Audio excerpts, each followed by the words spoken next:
Dr. Thomason, roll call. President Reese, members of the board, please let the record show that we have 4 board members present tonight. Mr. Greg Witovich was unable to make it tonight, but he sends his care for us. Thank you.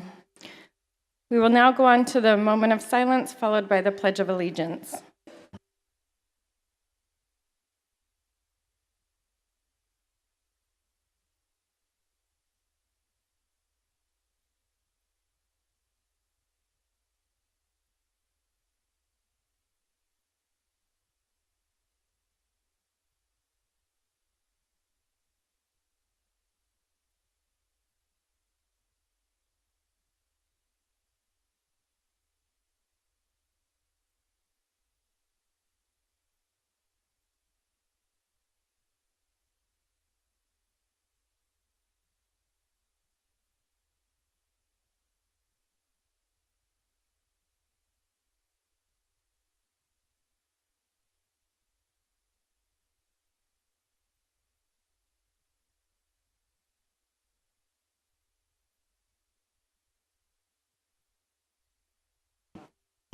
Thank you. All right, we'll go on to the approval of the agenda. I move that we approve the agenda as presented. Second. Any questions or comments regarding the agenda?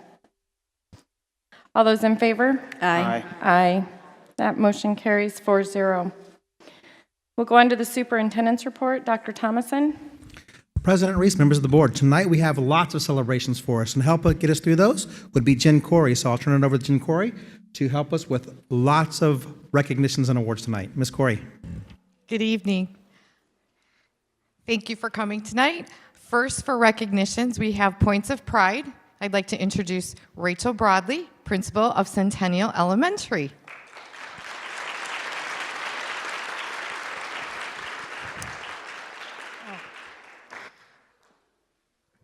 Sorry, I just realized, Miss Mana, can you grab those flowers back there? I totally forgot those. Just walked up without them. I did bring my notes, so at least that's good. So I'm really honored tonight to recognize a volunteer, a student, and a couple of staff members from Centennial. So I'm going to start with our volunteer of the month, Mrs. Shannon Rutledge. So I had some of the teachers that Mrs. Rutledge works with and volunteers with provide a couple words of praise for her. So Mrs. Rutledge has been a volunteer in our classroom on a weekly basis. She runs a small math group, and the kids love when she comes in and teaches them new math games. I will often send new games home the night before, and Shannon will learn how to play the game and then teach all of the kids how to play it, even differentiating for the different groups and levels. That's awesome. We love that. She's also able to help anytime I need it, whether I need help checking sight words or for screeners. She also sees needs in our classroom and never hesitates to help out, like buying soccer balls and footballs for the kids to play with at recess. She's always the first to respond to emails for needs, helps at all class parties, chaperones field trips, provides supplies even without being asked. We don't know what we would do without all the help she has given us this year. So thank you. So come on up. They all stay up here, right? Okay. So you're going to stay up here until I'm done with everybody. So there you go. You are so welcome. Next up, I have Madison Story. Madison's a pretty spectacular individual. So Madison's in 5th grade. She's been at Centennial since she started her elementary career. I made sure to talk to Madison last week to make sure I had the list correct of all the clubs and activities she's involved in, because it's pretty lengthy. And she forgot to tell me one thing, so she sent one of her teachers down to remind me, oh yeah, by the way, I'm also the president of Young Ambassadors. So that's really important for us to know. But Madison's very involved. She's in orchestra, she's in National Elementary Honor Society, she's in peer mediation, she's in Junior Buddies, she's a Young Ambassador, as I said, she's the president of that club. She's in Battle of the Books, she participates in indoor soccer, and she helps at nursery in the church. She loves to get on Pinterest and make different crafts and food and likes experimenting in that manner. She's the most polite child I have ever met, but the best part about Madison She's got this little sassy streak, and nobody really sees it, but I love seeing her sassy sense of humor come out, and I just love everything she does and contributes to Centennial. So Madison, we're so proud of you, so congratulations. Congratulations, and you're going to stay up here too. Okay. Next up is our classified employee, that's Miss Angela Allen. Miss Angela, she is a pit bull around school. She cracks that whip. She keeps people in place. She keeps our school looking like ship shape. She keeps her team in order. And the really thing I really appreciate about Angela, she always puts the kids' needs first. And she also is so caring and loving about her team members. She makes sure that her team is really well cared for, and she puts their needs above hers. And our campus looks great because of her, and we love how you keep everybody in check. So thank you so much.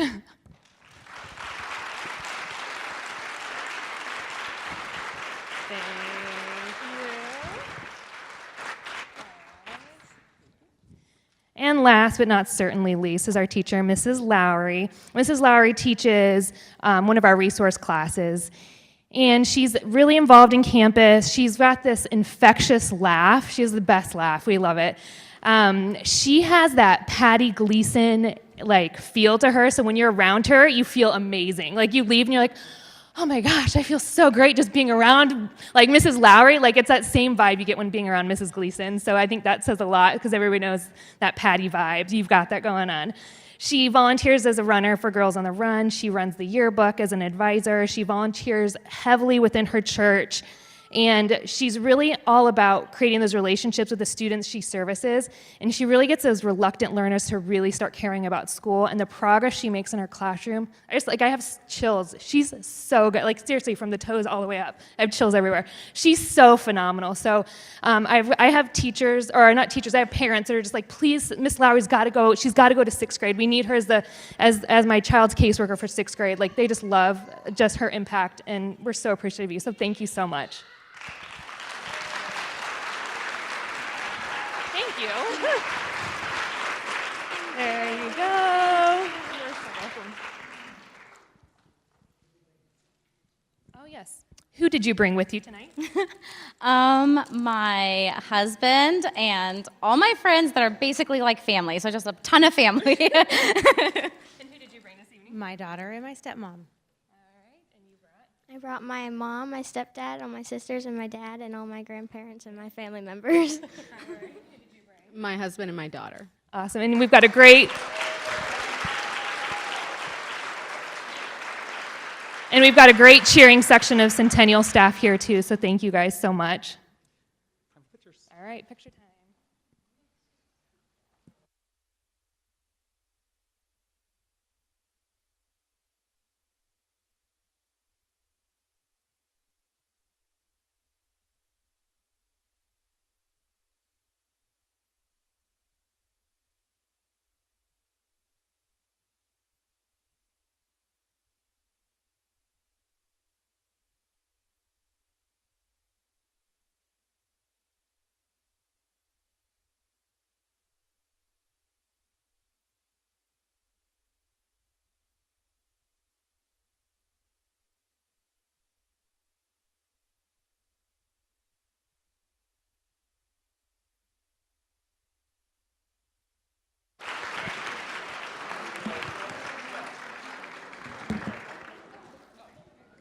Thank you, Rachel.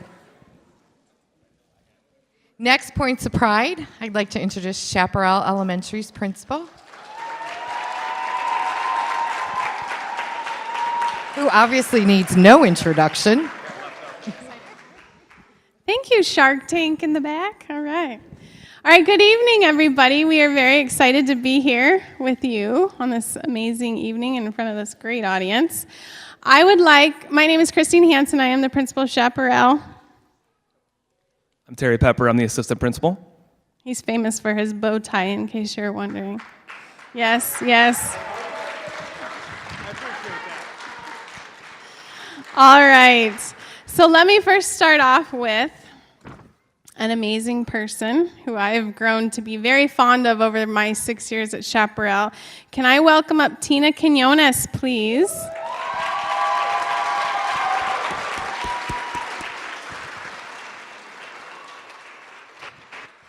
Tina, I'm going to make you stand up here while I talk about you.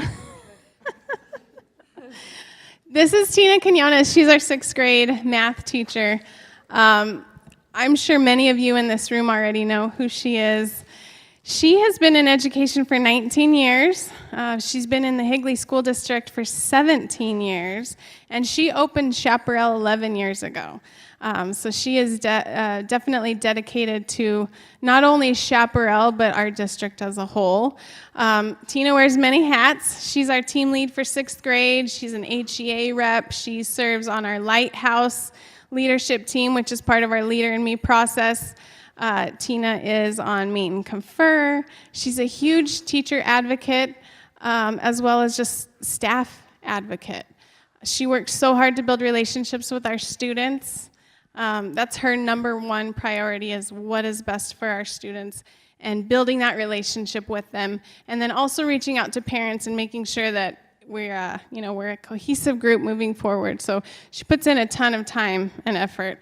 But Tina, I could be up here forever. I just want to say we love you. We're so proud of you. Thank you for all you do, for not just our students, but our staff, our families, administration, and our district. We love you.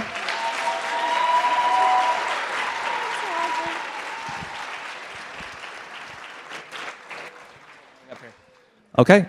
And it is my pleasure to welcome our classified Points of Pride recipient for the 18-19 school year, Mr. Angel Ornelas. See?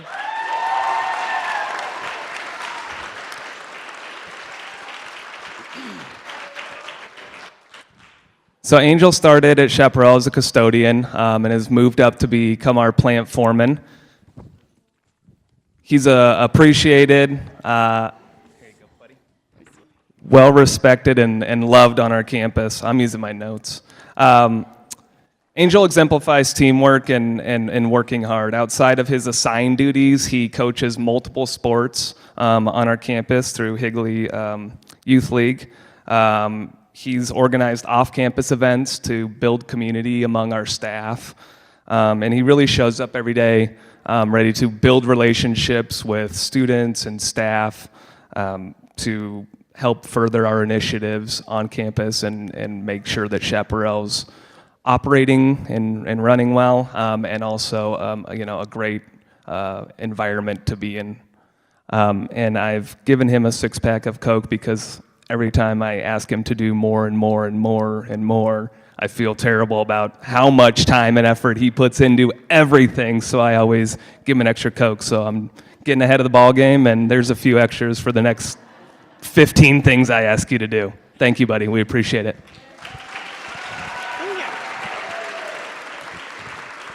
All right.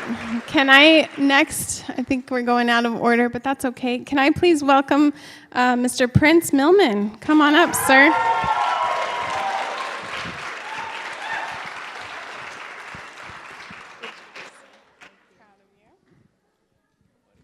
All right. Prince, my goodness. 6th grade student leader in our Shark Tank. Again, I could stand up here forever and talk about this young man.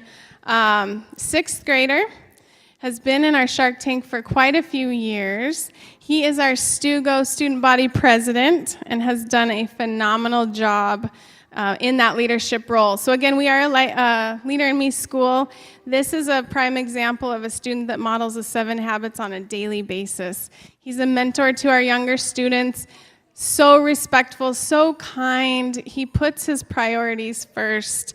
So in addition to academics, which he's very good at, Ms. Quinones could probably agree, he's a leader also off of campus. He's a junior Olympian. And I don't know if you know this or not, but he has, the last 4 years, Prince, is that right? Last 4 years in a row, he's traveled throughout the United States, competing in events of track and field, in which you won several medals, right? His goal, by the way, for all of you Cooley Cougars in the room, is to break all of the track and field goals at Cooley next year. So get ready.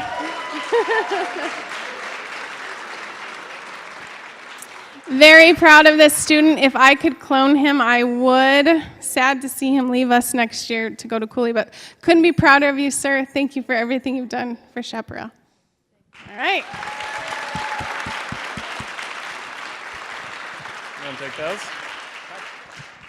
All right, and last but definitely not least, our volunteer Points of Pride recipient this year is Miss Samantha McIntosh.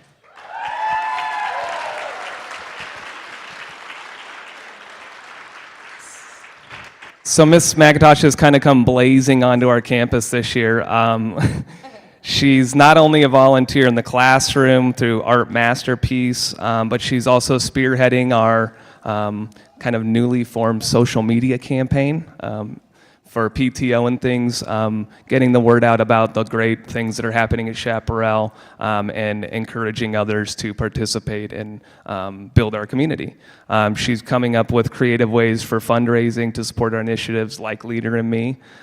She's attending events with staff such as goat yoga and a few other fun outside the school activities. So she's really kind of an integral part of all the things that we do. And I think we agree the best part about that is she has Miss Mackenzie in kindergarten and Mr. Charlie at the Cooley Pre-K, so we go ahead and we're going to get to keep Miss McIntosh for at least a few more years. So thank you for all you do. We appreciate it.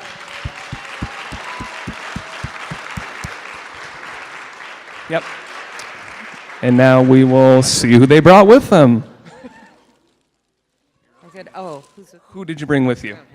I brought my granddaughter Natalie and all my Shark Tank friends and some of my students here. I brought my girlfriend Kirsten, and I would say it's her family, but I feel it's my family as well. And although he couldn't be here, I brought my dad as well. So hope they're all proud.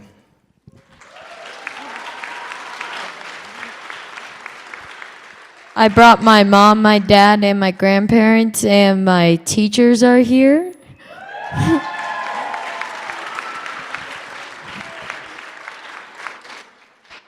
I brought my cutest kiddos ever, Mackenzie and Charlie, and my biggest cheerleader ever, Miss Fouts.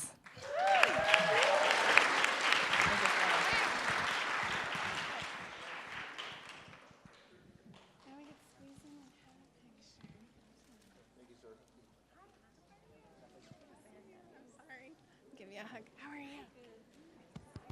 Are you full? I couldn't eat anything else. Hi, Scott. Hello. I'm just giving hugs today.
Thank you, Chaparral.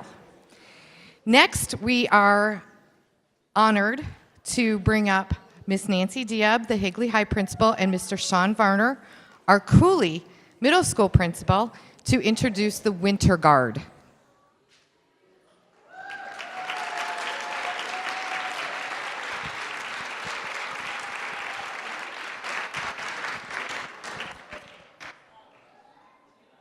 I'll wait for Nancy to get up here. Nancy, would you like to do Higley first, or do you want me to? Okay.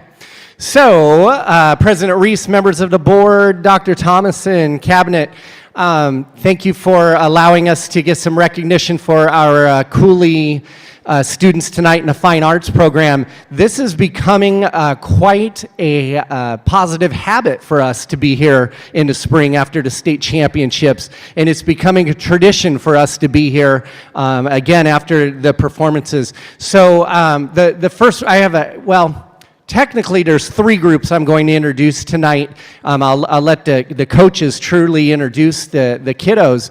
But as far as, I'll explain in a minute how you say it's going to go from 3 to 2. We have first our percussion ensemble. Their first year this year. Come on up, guys. And Mr. Bob Edgar, if you guys will come on up.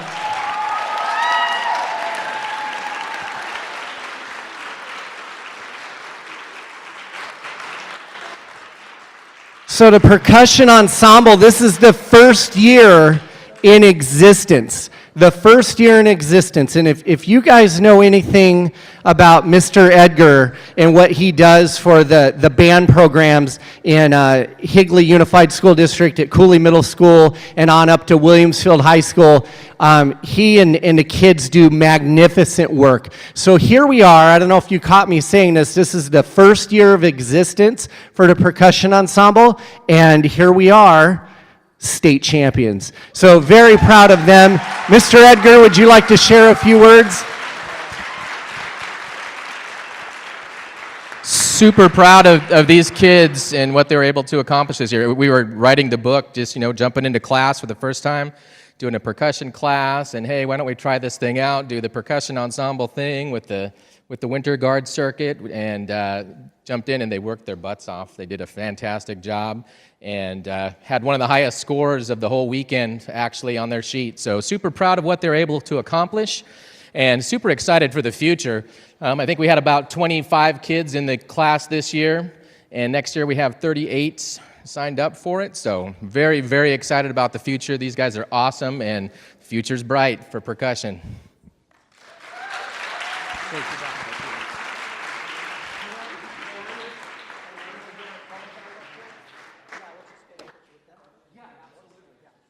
All right, we're going to do a picture with percussion, and then we'll bring color guard up.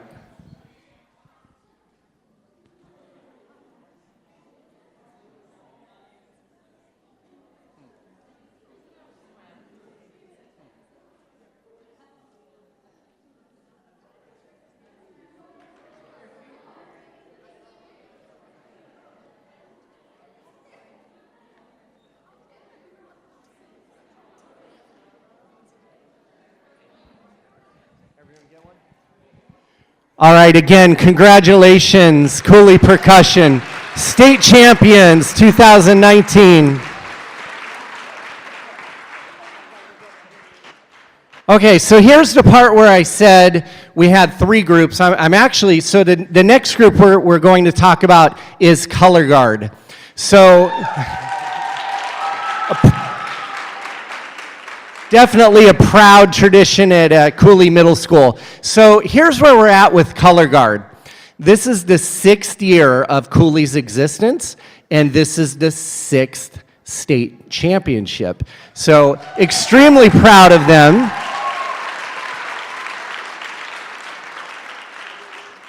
Now it gets even more interesting here, and even more accolades go to Mrs. Edgar, who couldn't be outdone by Mr. Edgar in this department. In terms of color guard, we have a great problem, and it's really not a problem, but if it's a problem, it's a great problem to have. It's become so popular that our numbers have increased so much. So Mrs. Edgar this year, as far as the state competition, broke it into 2 teams. And in those 2 teams, a 7th grade team, an 8th grade team, and guess what? We had a 7th grade team state champion and an 8th grade team state champion. So we're very proud of them. Mrs. Edgar, color guard, come on down.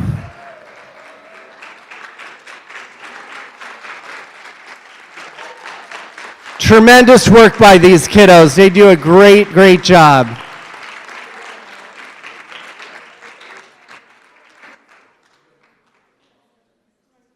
Yeah, let's do. Let's do the picture all together. Let's bring Olive Color Guard down. Mrs. Edgar, would you like to say a few words about these kiddos? Good evening, everyone. How you doing? He pretty much summed it up for us. We feel really lucky that our program has continued to grow. We went out the first year with 8 kids. 6 years ago, 8 kids. And again, we were so large this year, we had 34 members that we had to divide into 2 teams. Competing with our 7th graders, we're competing against with 8th graders across the state, and our 8th graders were competing with 8th graders as well. So I'm really, really proud of them. We continue to grow. I hope we grow even more next year and are back to see you again. I'm very proud of you guys. Congratulations.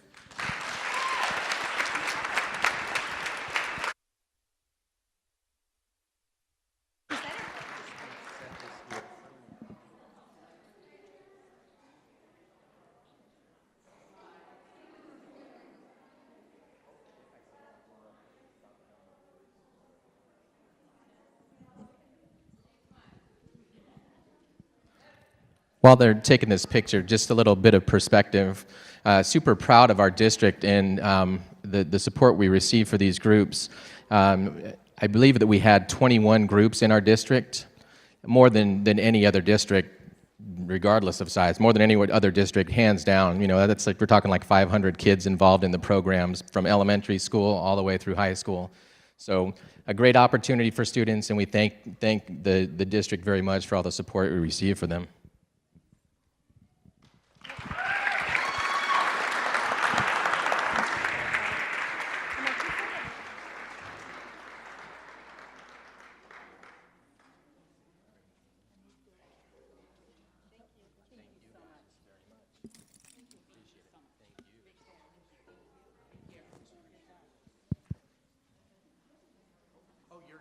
Am I good? Hello, test. Okay.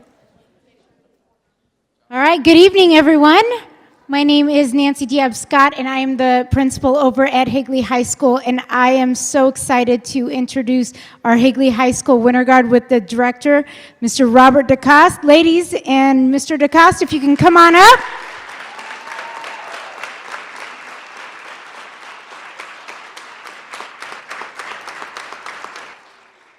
And I'm gonna, usually I know I love to talk into Mike, but this time I'm gonna hand it over to our awesome Mr. Robert DeCoste because he's much better at it than I am. Thank you, Mrs. Diab. Well, I'll try anyway. Hi and welcome. Thank you for being here. Just a little bit about our group. This is Higley Winter Guard Silver. It's one of 2 that we have at Higley High School. And this is a new thing for us, actually. This is the 2nd year in this group's existence. The program has grown so large that we do need to work on having 2 separate winter guards during the spring season, which is just a tremendous feat as it is. That just means numbers are going up, and the guards are getting bigger.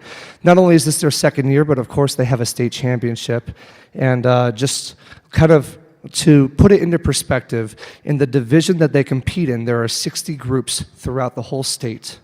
They take the top 30, and then of course, we know who won. And these girls are just absolutely amazing. And unfortunately, they're not all here tonight.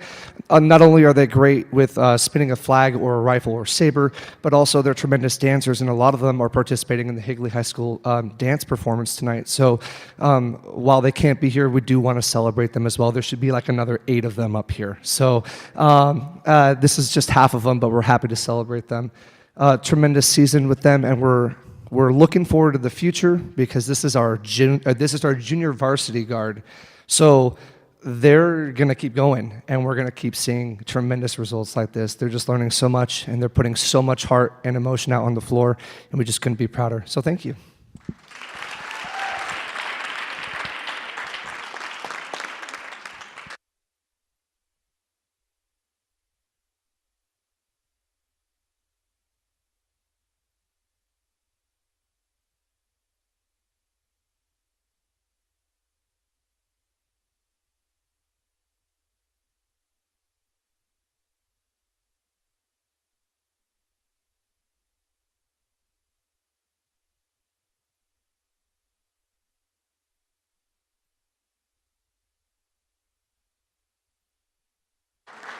Way to go, ladies. Next.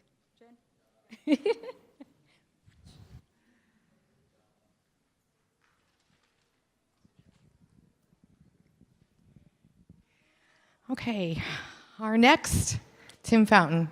Dr. Fountain, come on up.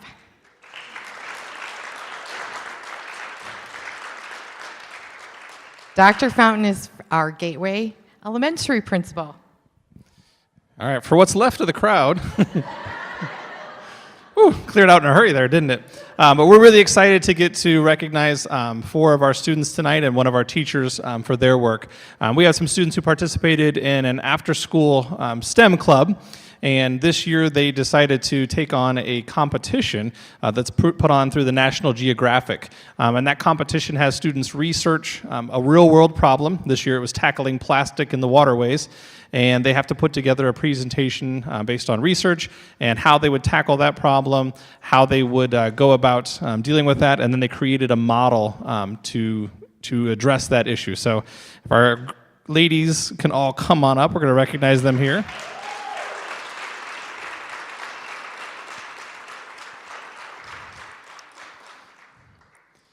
So these ladies, along with some of our other students, created and submitted their competition or their projects to a regional competition, and they and several other teams from Gateway were selected to participate in a regional competition down in Tucson a few weeks back.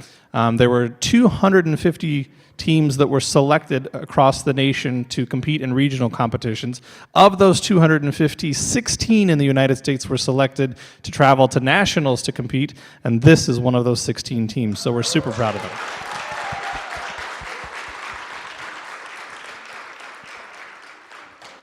And we also think it's pretty cool that it's the all-girls team that won, just saying. So I'm going to let them introduce themselves, and then if Ms. Atkins, if I forgot anything, fill it in. I'm Micah Hancock. Who'd you bring with you? I brought my dad. I'm Cecilia Udall, and I didn't bring anyone with me. I'm Amelia Ray, and I brought my mom, my little sister, and my little brother. I am Annabelle Reynoso, and I brought my mom and my 2 brothers. I'm Jaslyn Atkins. I'm the 5th grade math and science teacher at Gateway. I run the after school club. We're very proud of them, and we're excited for nationals in DC next month.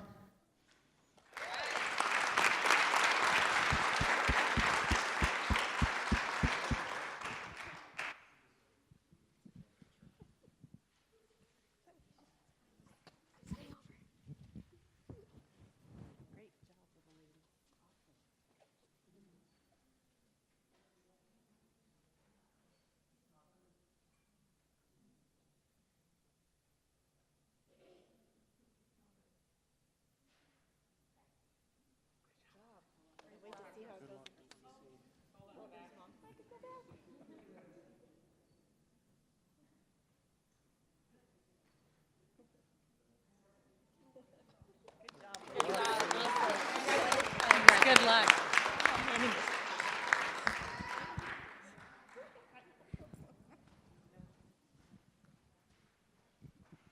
And our last but not least acknowledgement. Dr. Randy Mallerwine, will you come up and please introduce? Thank you.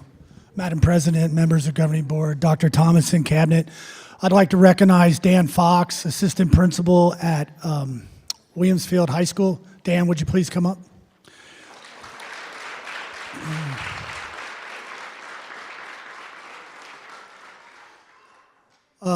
Dan has received the Chandler Gilbert Community College Silver and Teal Award for Outstanding Educational Partner this year.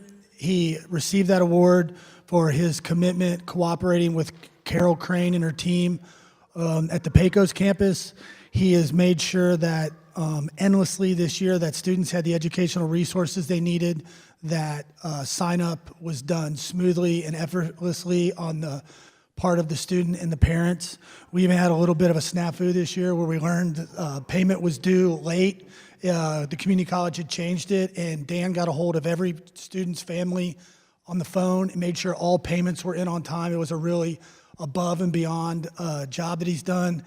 the relationship that he has built with Chandler Community College is really exciting because our enrollment numbers have increased over the last 2 years that Dan has been the assistant principal of curriculum and instruction at Williamsfield. So we're really proud of him. We are very thankful for him. We stole him for Queen Creek, and we're happy he's on our team. He's an excellent administrator as well as a very good community communicator. So Dan, I want to say thank you for being on our team. Congratulations. Thank you, Dr.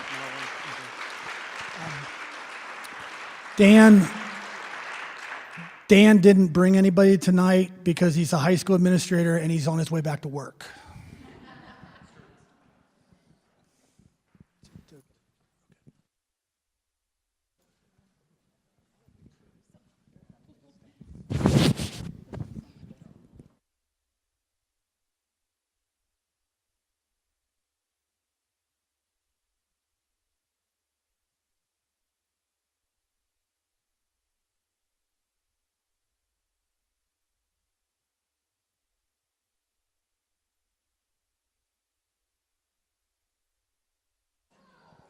We have one more recognition. Today is Professional Administrators Day, Administrative Professionals Day, and Mrs. Reach has a big job. She has 5 more board members to take care of and to tell when they need to be and where they need to be, and making sure all of our logistics and that we get our board packets, and make sure when we're attending events that we have a place to park so we can get there. And she has no idea how much we really appreciate her. And in addition to all of us, she has him to take care of too. So she takes care of the superintendent and the board, and she is amazing. So come on.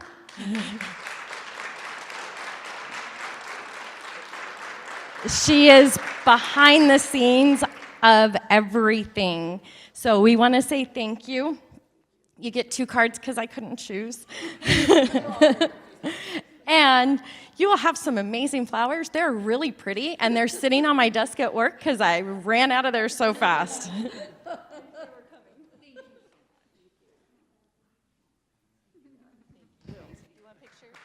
We should do a picture, I think. Thank you. We should do a picture.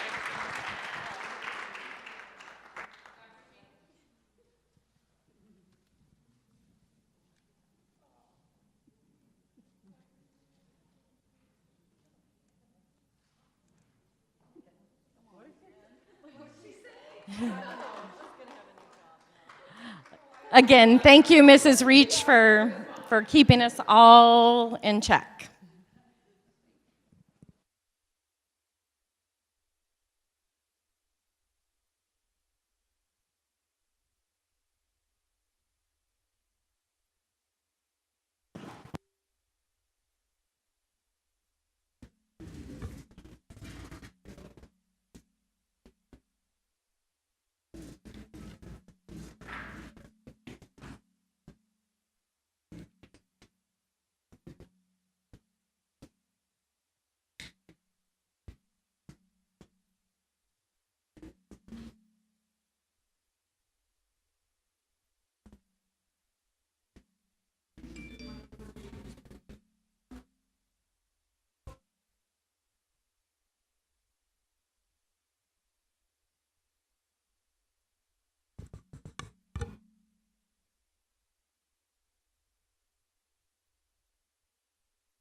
President Reese, members of the board, as we hit the final month of our school year, we have lots of events coming up.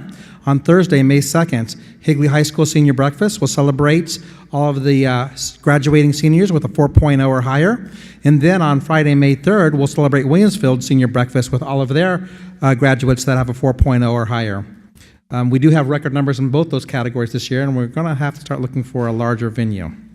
So, and then on Wednesday, May 8th, we want to celebrate as Dr. Fountain brings Gateway Point Elementary to the A+ school celebration. So we're excited about that, and that will be at 8 a.m. at the Gateway Point Elementary School gym. And then on Wednesday, May 15th, we'll have our next governing board meeting here at the district office at 5:30 p.m. And then Thursday, May 23rd, graduation starts for Higley High School at 9:30 a.m. and Williamsfield High School at 2:30 p.m. at Wells Fargo Arena ASU.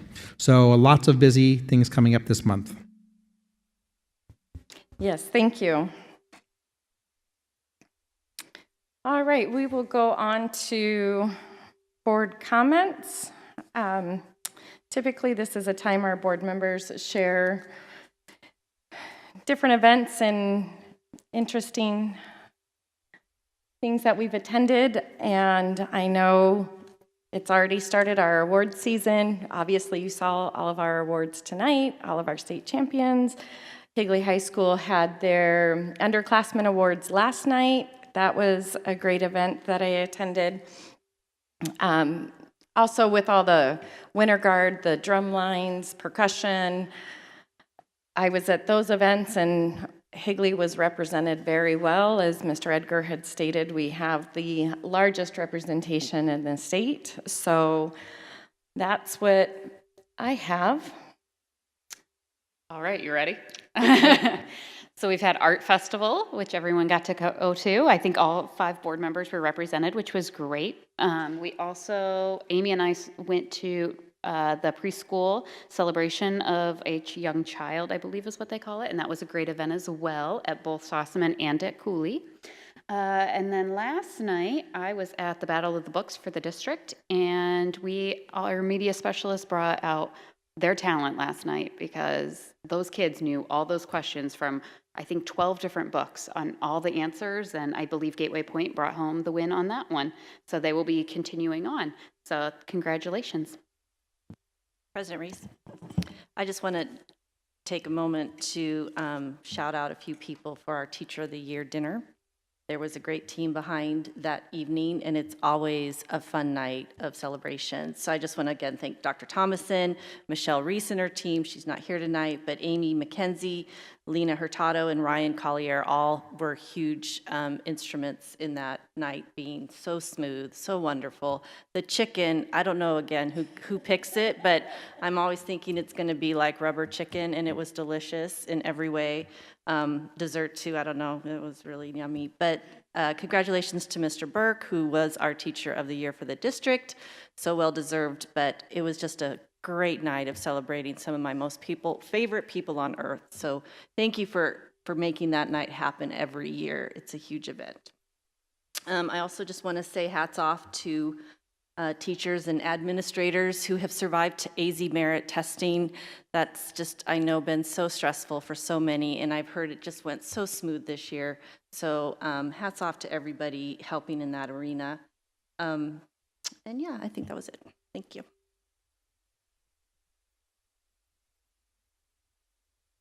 All right, very nice. As you can see, we're everywhere, and Mrs. Reach makes sure we know where we're going.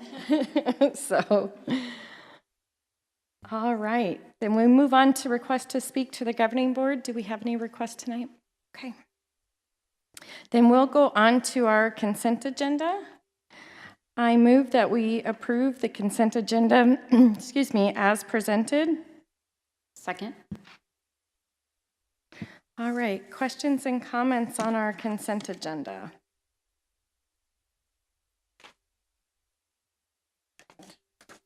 I don't know what to do. Come on. Say something. All right, well, if we have no comments and questions on our consent agenda, all those in favor? Aye. Aye. That motion carries 4-0. President Reese? At this time, I'd like to introduce Dr. Don Foley. If you had just approved the consent agenda, she is our new Executive Director in Educational Services, and we welcome her back to Higley. Congratulations, Don Foley. Would you like to introduce who you brought with you tonight?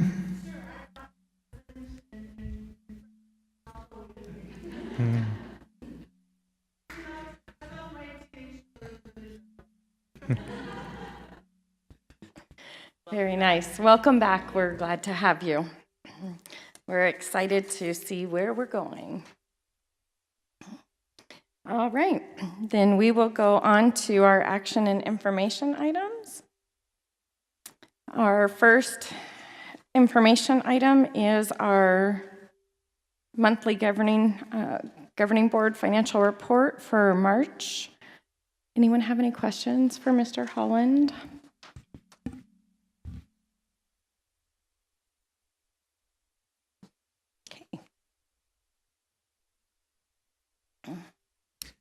President Reese, members of the board, we did have a request from board members to see the high school accounts broken out by individual clubs, and so we'll be getting that to you for the next board meeting so we can see it exactly, because those accounts seem quite large, but when you break it up into the numerous clubs that we have on each campus, it'll explain a different story.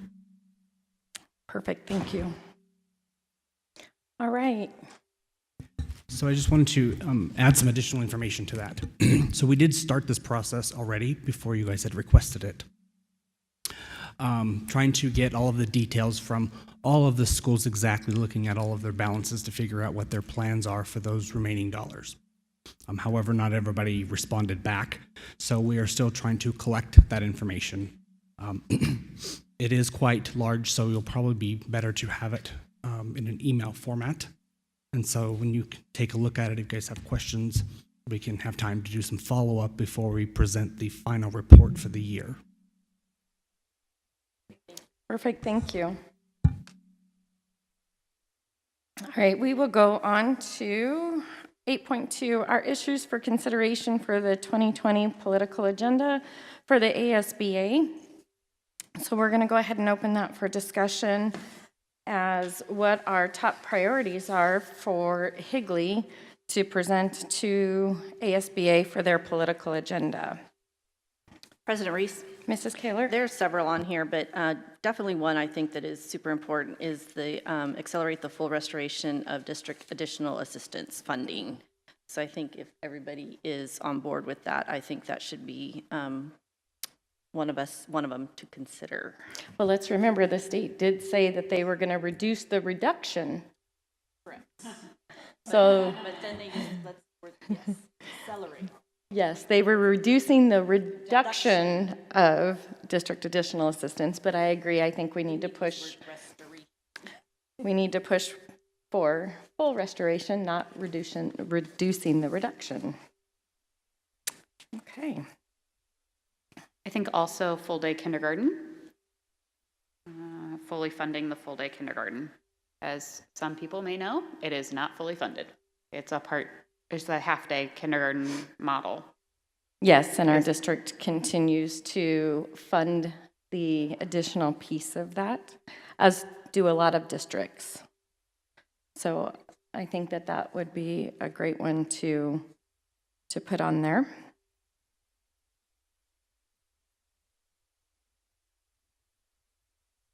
Madam President, if you Mr. need a few more, right, we have to come up with 5. I like the revise the school finance formula. I think it's been a while since that's been looked at, and I think the climate is ripe for just looking at it again. And then I'm not sure if you guys wanted to include. There's one down near the bottom under improved student outcomes. Fully restore the CTE and JTED eligibility. That's probably a pretty good one. I agree. And that way our 9th graders can take advantage of CTE and JTED classes, for sure. And I guess lastly for me, and this is me, you guys can weigh in and disagree, but establish financial and academic transparency for all institutions that accept public funds. I think the time has come and the public wants to see that, and we just want a level, fair playing field.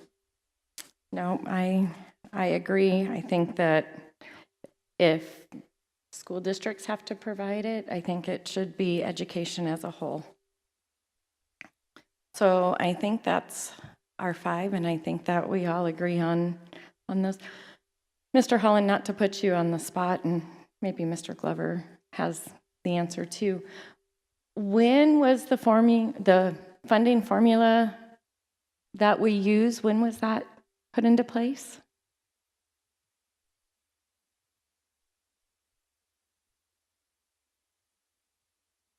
I didn't mean to put you on the spot. I'm just... trying to pull from memory, but I think it was 25, 30 years ago when this formula was originally established. Okay. And so it has not been revisited, only torn apart. Okay.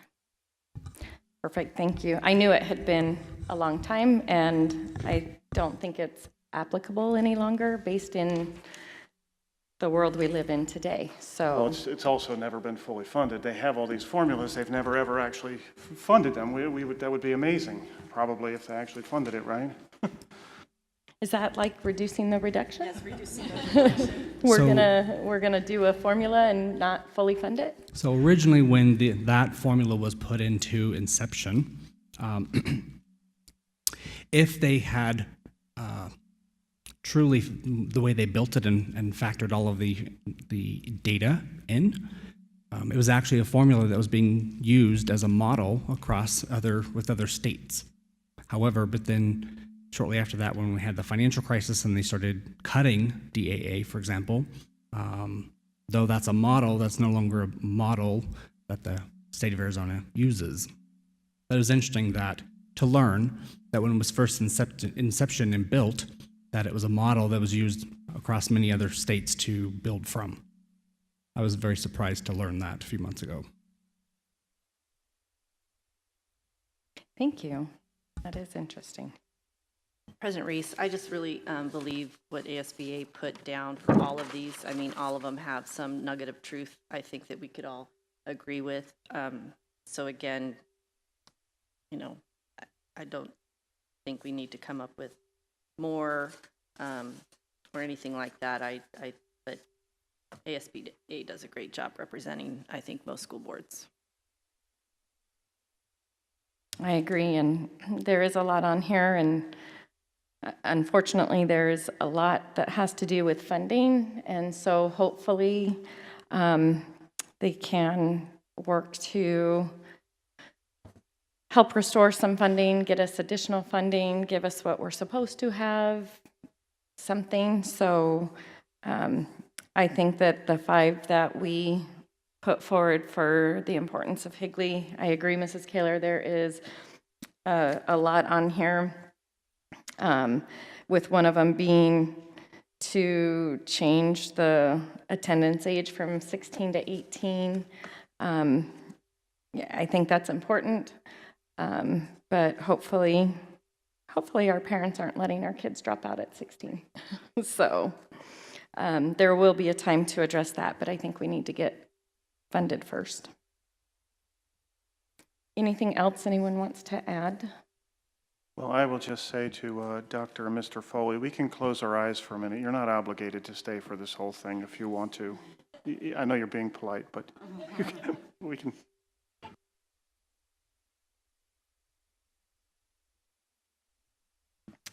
Perfect.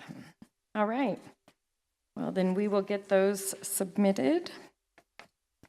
So we will go on to our next discussion point. Sorry. Which is policy IJJ, which is the textbook and supplementary materials selection and adoption. Mrs. Good.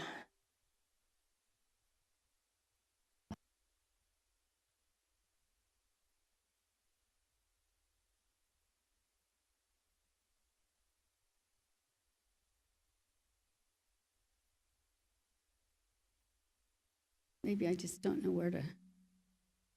I just can't. I'm not clicking it. I was doing it too far over. Okay.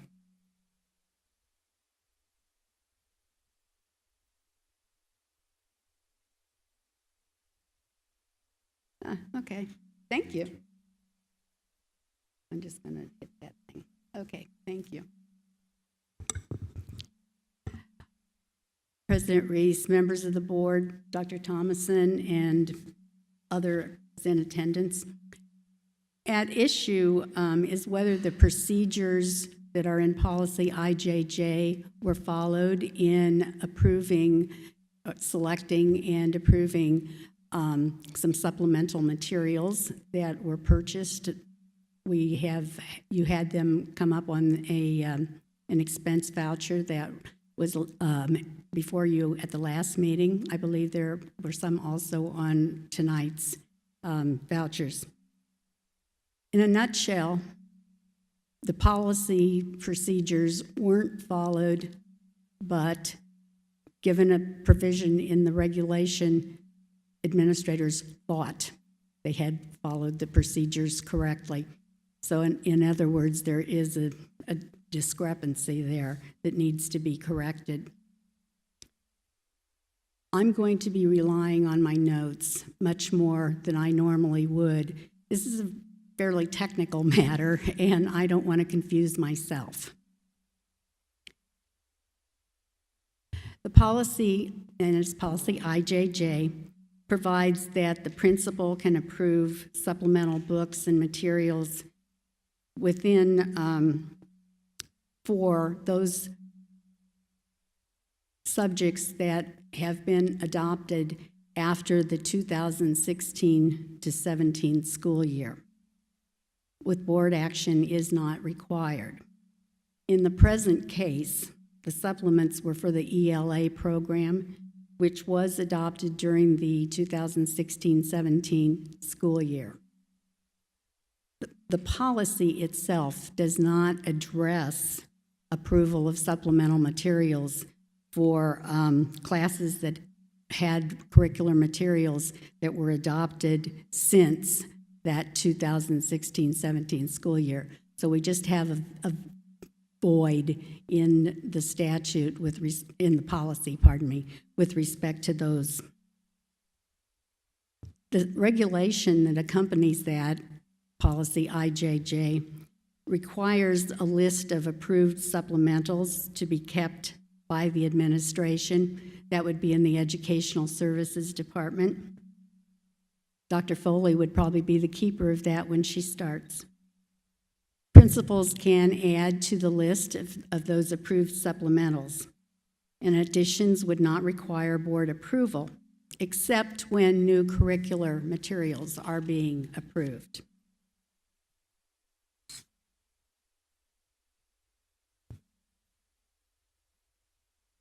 Board approval and adoption is required for new textbooks and the related supplemental materials. And the policy says for courses that do not have a basic textbook. Now, one question that comes up with the older textbooks is, well, do we have a textbook or not? This was adopted several years ago, but it has not been replaced. So there's always that question as to whether there is or is not a textbook. Now, although the outdated textbooks may not be used, they are still the adopted textbook. And by definition, both in statute and in our policy, textbooks are required to be used in the classroom. Until a few years ago, those books were actually kept in the classroom, even though they weren't being used on a regular basis, and sometimes not at all. Further, if the board is to approve new textbooks and the related materials only for courses that don't have a textbook, approval of the outdated textbooks really would have to be withdrawn in order for you to say that this doesn't have a textbook. Currently, the policy provides that textbooks are no longer used. They're withdrawn from use at the time that a new textbook and curricular materials are adopted. But we do run into that problem of the books that aren't being used and whether there is an adopted textbook or not. In the ASBA model policy, there is a provision that the board can approve withdrawing a textbook.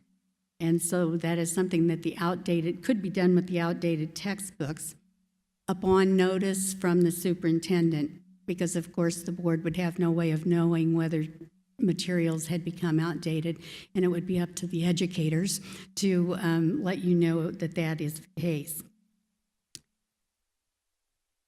And of course, when textbooks become outdated to the point where they're not being used, what you actually have is the district excuse me, violating its own policy as well as the statute, because if you have a textbook, by definition, that has to be used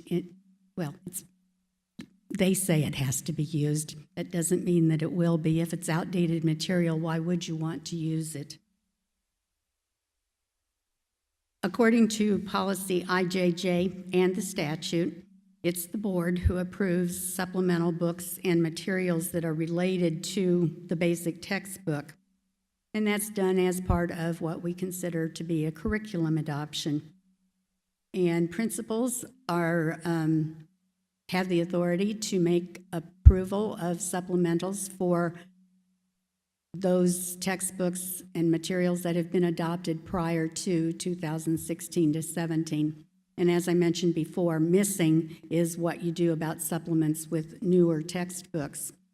And as you can see, the establishing a deadline, in this case it's 2016-17, but the farther away you get from that date, it becomes more and more likely that teachers are going to find additional materials that they would like to introduce, or they find that there are problems with certain students need to have other materials.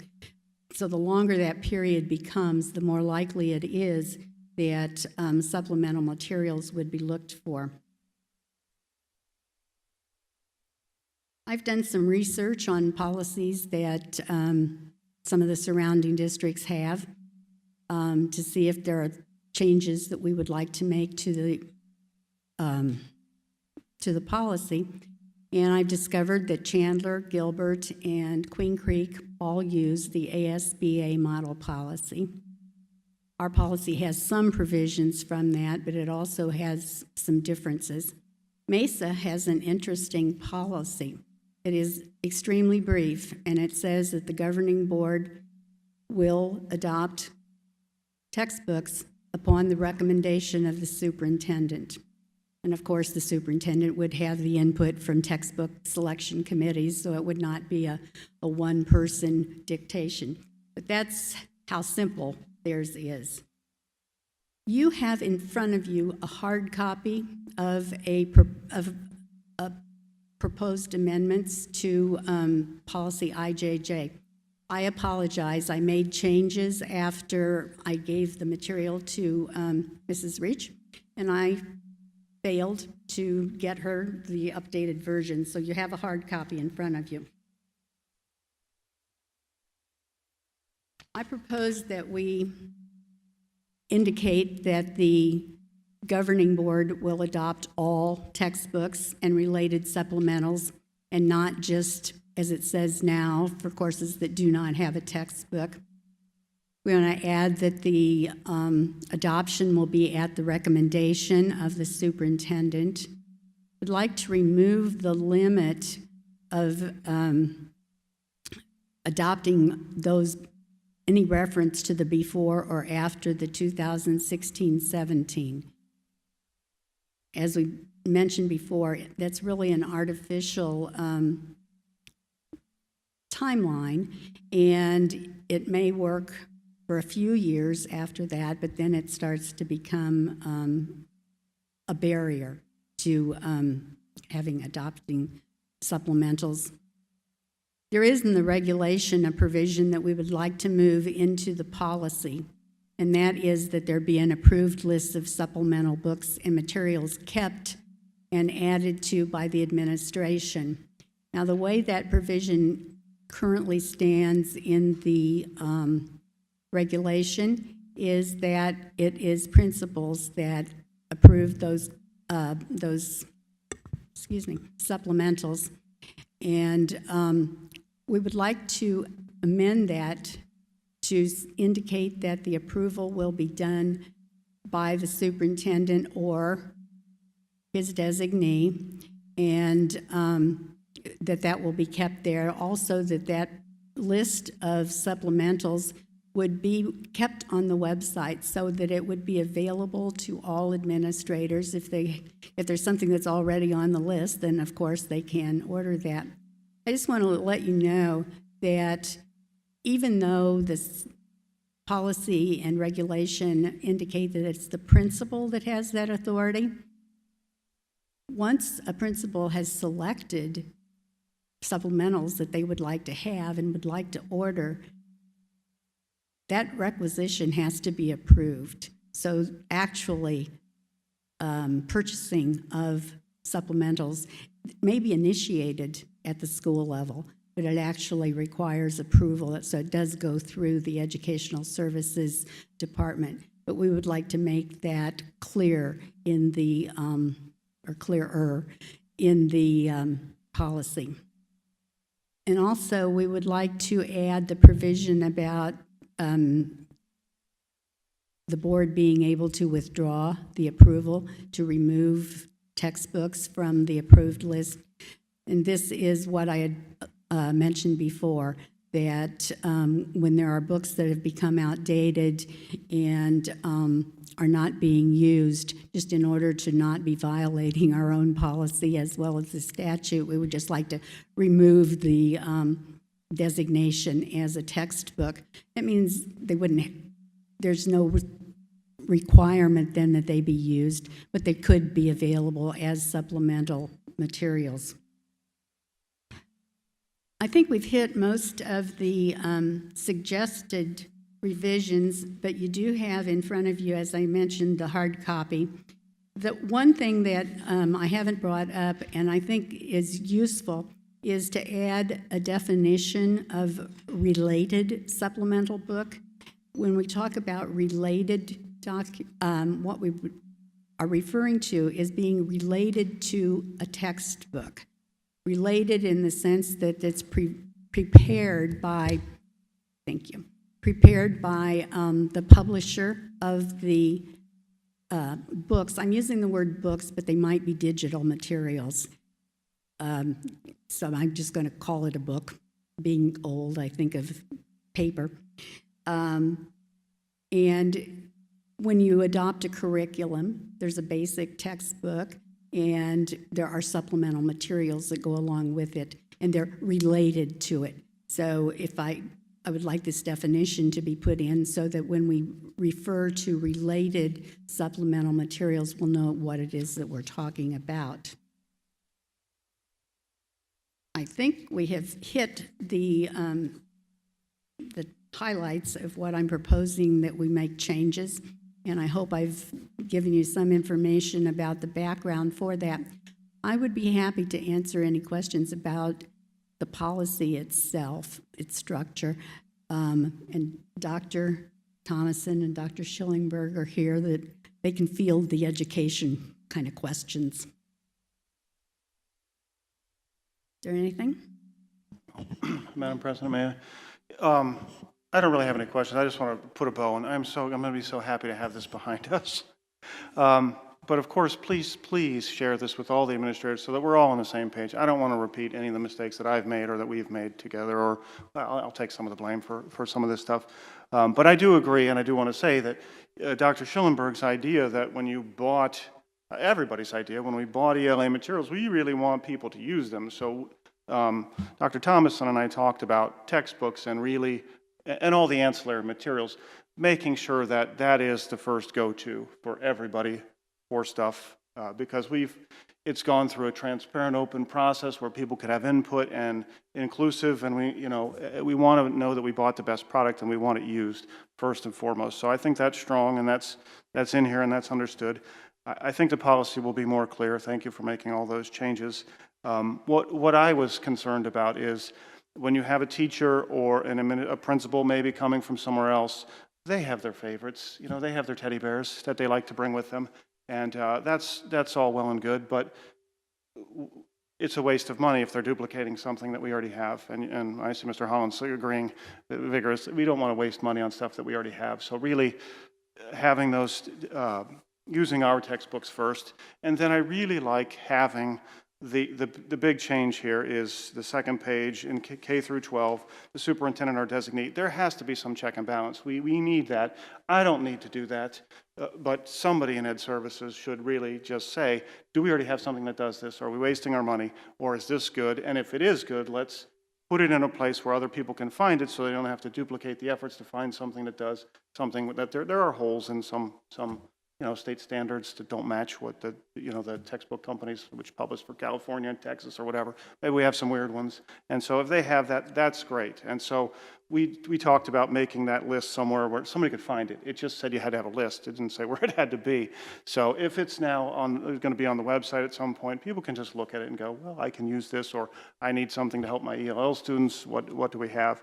And so I think that will help along the way. So I thank you for taking time to do that, and I think, well, like I said, I'm happy to put this one behind us. Thank you. President Reese?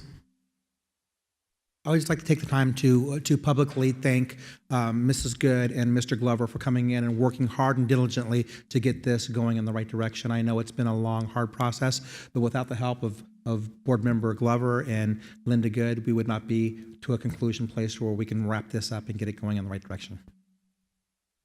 Oops.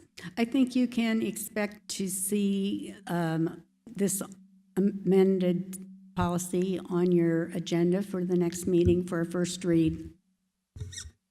President Reese, members of the board, just to clarify a little bit for you too, because there was some question about why we're purchasing other ELA materials and math materials and we spend all this money on an adoption.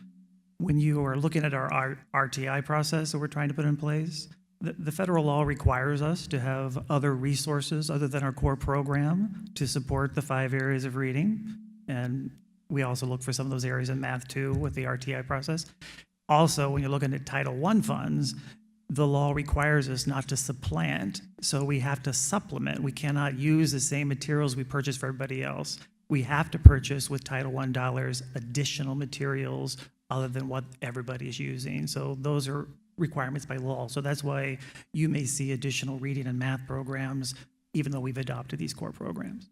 Yeah, and I would say our policy did not allow for that. Now it will, very clearly. So it's good. Just to follow up, I don't think we want to micromanage from up here. I don't think any one of us wants that. So just to make that very clear, we do not want to micromanage you guys. We just want to make sure the policy is being implemented correctly. Yeah, we're glad to have it clearer, but we do, just so you know, we do have a list that we've maintained. The principals do come to us for approval. We've been waiting to know where we're supposed to put it. So now we know. And Ms. Good, if I may, this might help. This is a word that I use when I did other adoptions. In the blue where it said related supplemental book means printed or digital materials. I know we were struggling with the terminology, but if you put printed or digital or any ancillary materials, that might clarify. That's very inclusive of all the extra stuff that goes with a textbook. President Reese, I too am ready to put this behind us. I think it's been a little bit of a thorn, but also as we talk about this again, just from the educational perspective, is that we did spend a lot of money on 2 curriculums, and I want to make sure that our teachers are using it to its fidelity. And I do hear that it's not, and that does concern and worry me. So I would love for us to continue to kind of make sure and reach out to those teachers that we maybe are struggling with it a little bit or don't really love it, or if you're seeing teachers that are needing more supplements for some reason, those are red flags to me that something's missing for them. And I do want our teachers to have everything at their fingertips that they need. And so that's just my hope as we move forward through this and learn from kind of some of our mistakes. I just share, I'm in the schools a lot and looking at our teachers using the materials. And I've seen every classroom I've gone into, of course, maybe they know I'm coming, but they're putting them out there, but they are using them. And we do talk to the principals, and we are pushing that they use these materials. And if there's weaknesses or areas of concern, we talk to them and try to help them fill those in too. And we meet with the publishers still continually to look at the data to see what's working, what isn't working. So those things are still in process too. Thank you. And we appreciate everyone who came together and helped redefine our policy, make sure we're following our own policy. And like Mrs. Kaler said, we did spend a lot of money on curriculum adoption, and which we had not done in many, many years. And so supplements were very, very important in those areas because we were way outdated. And so, but we did spend a lot of money. We had committees together to determine the best publisher and the best program.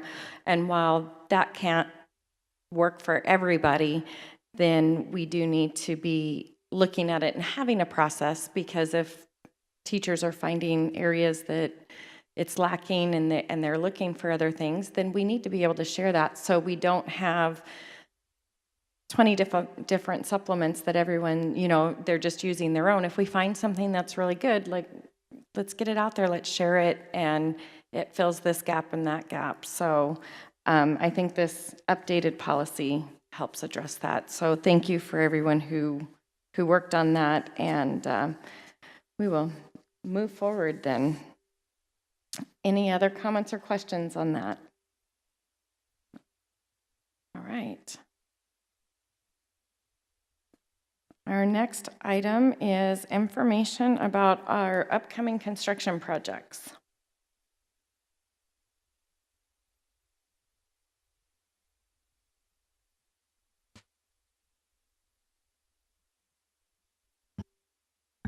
President Reese, members of the board, let me just get my PowerPoint stuff going here.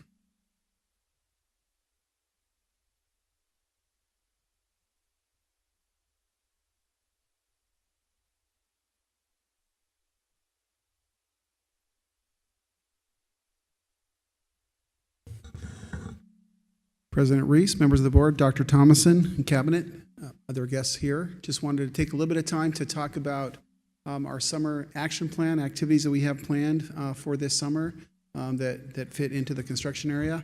I want to provide one caveat as we move forward. I'm presenting the information that I know to the best of my understanding at this time.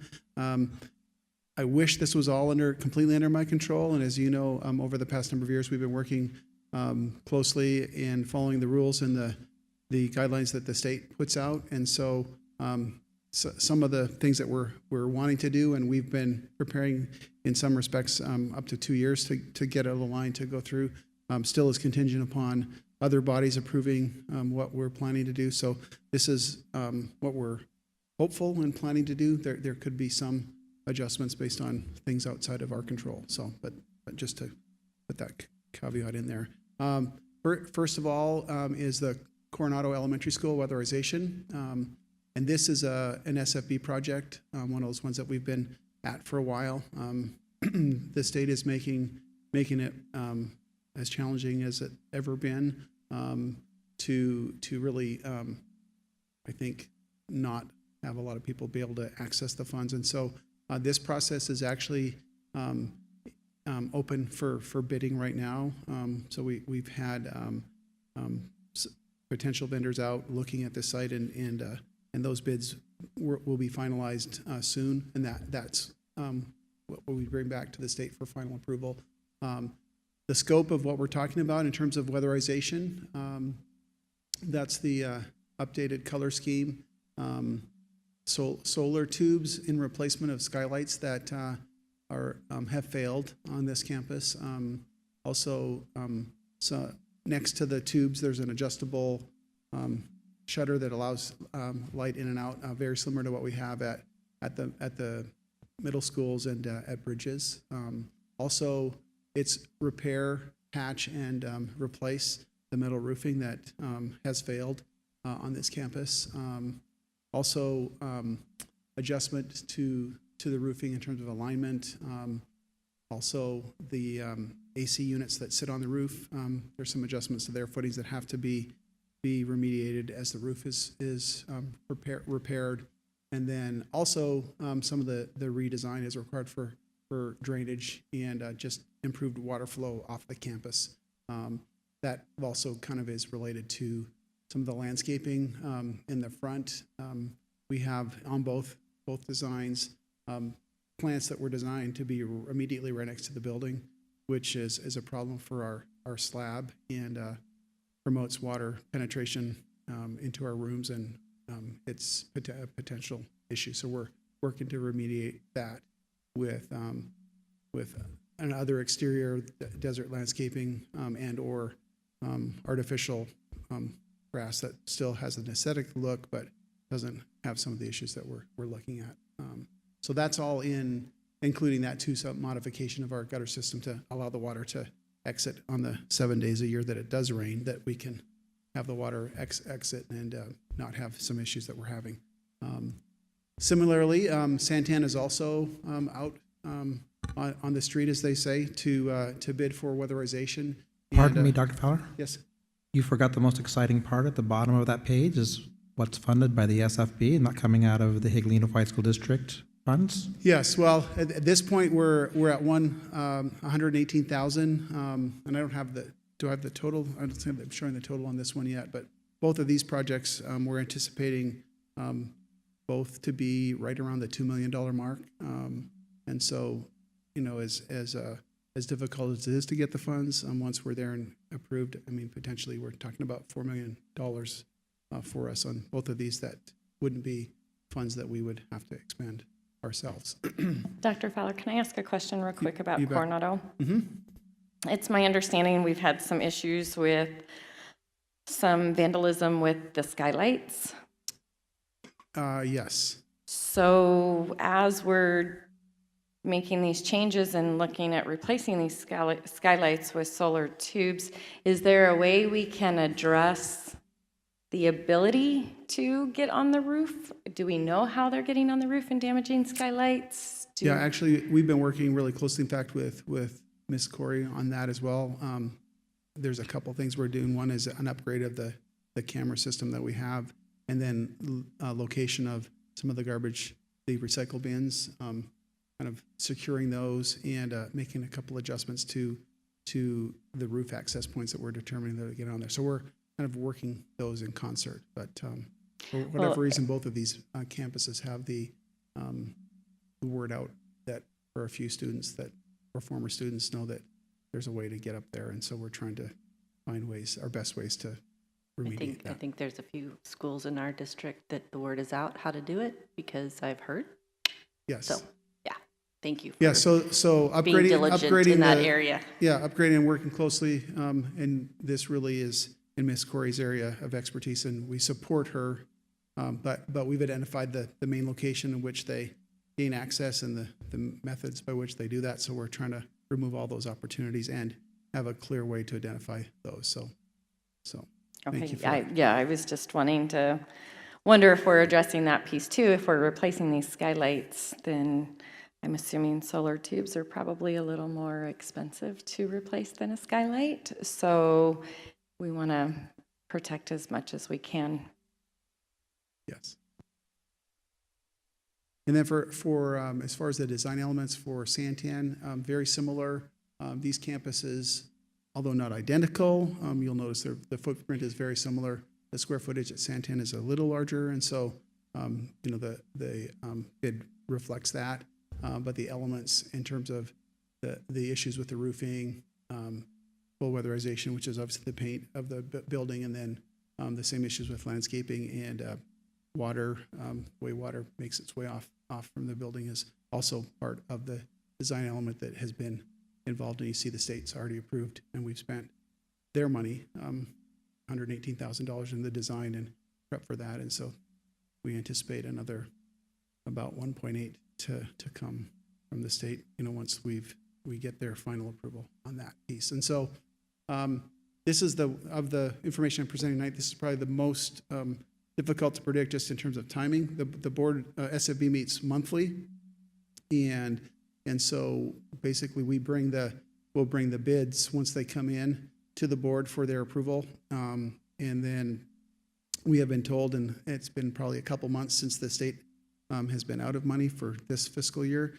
and so they won't, if they approve anything, they won't release the funds won't be available until January or July 1, and so that does affect us in terms of our scheduling. And so, after July 1, still technically summer, but as you know, that's towards the end of our actual summer, which is pretty short. But so we'll be working with vendors and finding the best way to do that. So it is possible with both Coronado and Santan, depending on when it's funded and the process and what proposals the vendors make, that, for example, like fall break is the first kind of real break that both of these campuses have, especially with the work on the roof. Safety is always our most important thing with construction on a school. So it could be that this process, some of the outside stuff maybe can be done earlier, but some of those other things may have to wait till fall. I'll bring a more detailed schedule once we have this approved and signed and sealed with the state. But this is certainly one of the two of the schools that we've been working on related to that.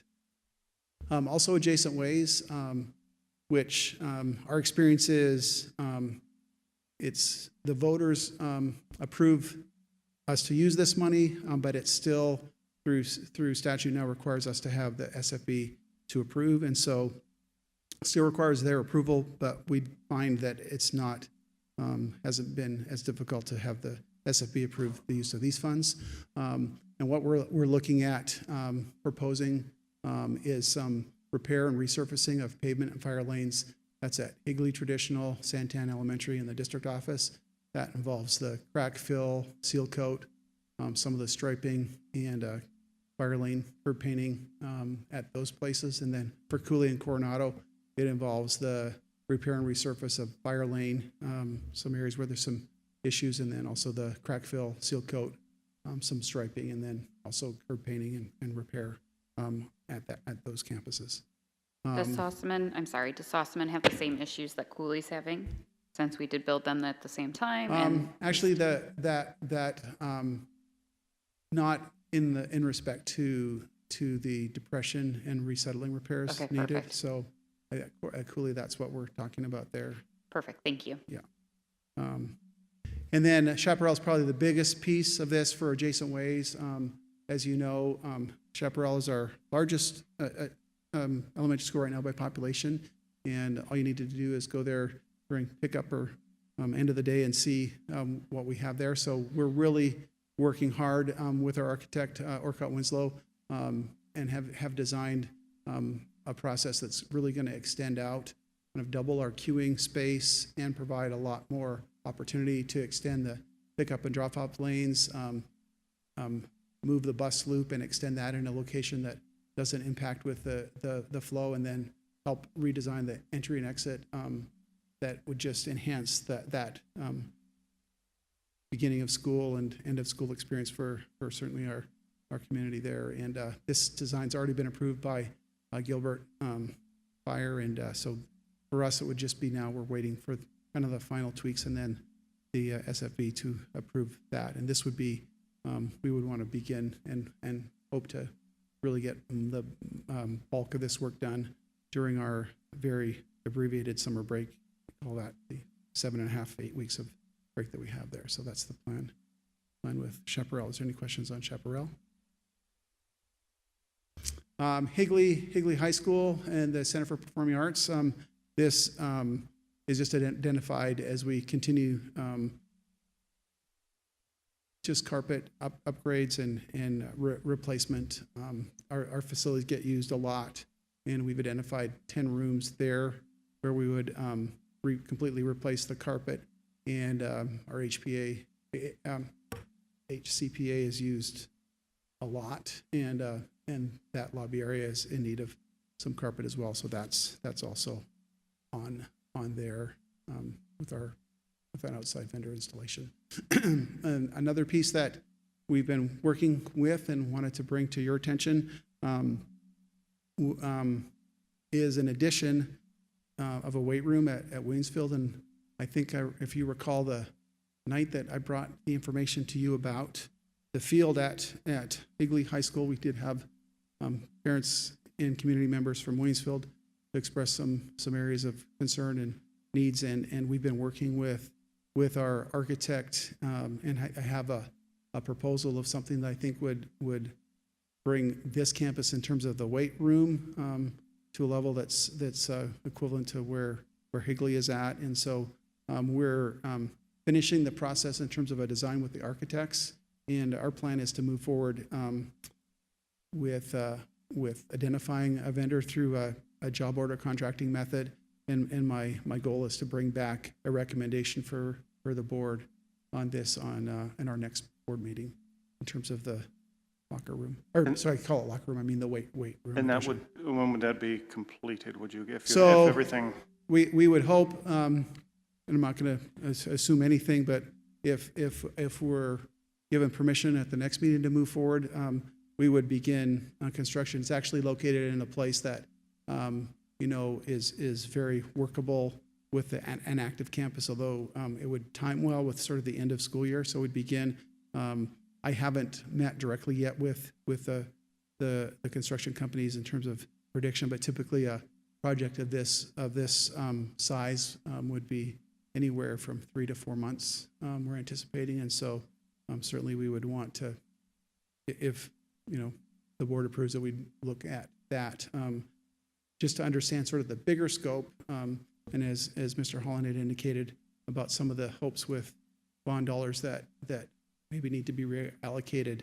This isn't exactly how we call it the field house at Higley High School really looks. This is almost kind of like this would be the weight room, and the rest of the field house part would only be able to happen if the voters approve the bond reallocation. And so this would sort of be a first of 2 parts that would happen, and we really couldn't do anything on that second part until we had the voters tell us that was okay to do that, and we're just following the direction of the board on that. So, but if people ask you, we're not saying that part wouldn't happen, but that's partly why we'll ask our voters to go out and help us with approving that, and then that type of work, if approved, could begin after the election in November. So again, still achieving, I think, the same goal that we were looking at, and I think addresses the concerns that group of parents had expressed back those many months ago. Any other questions about that?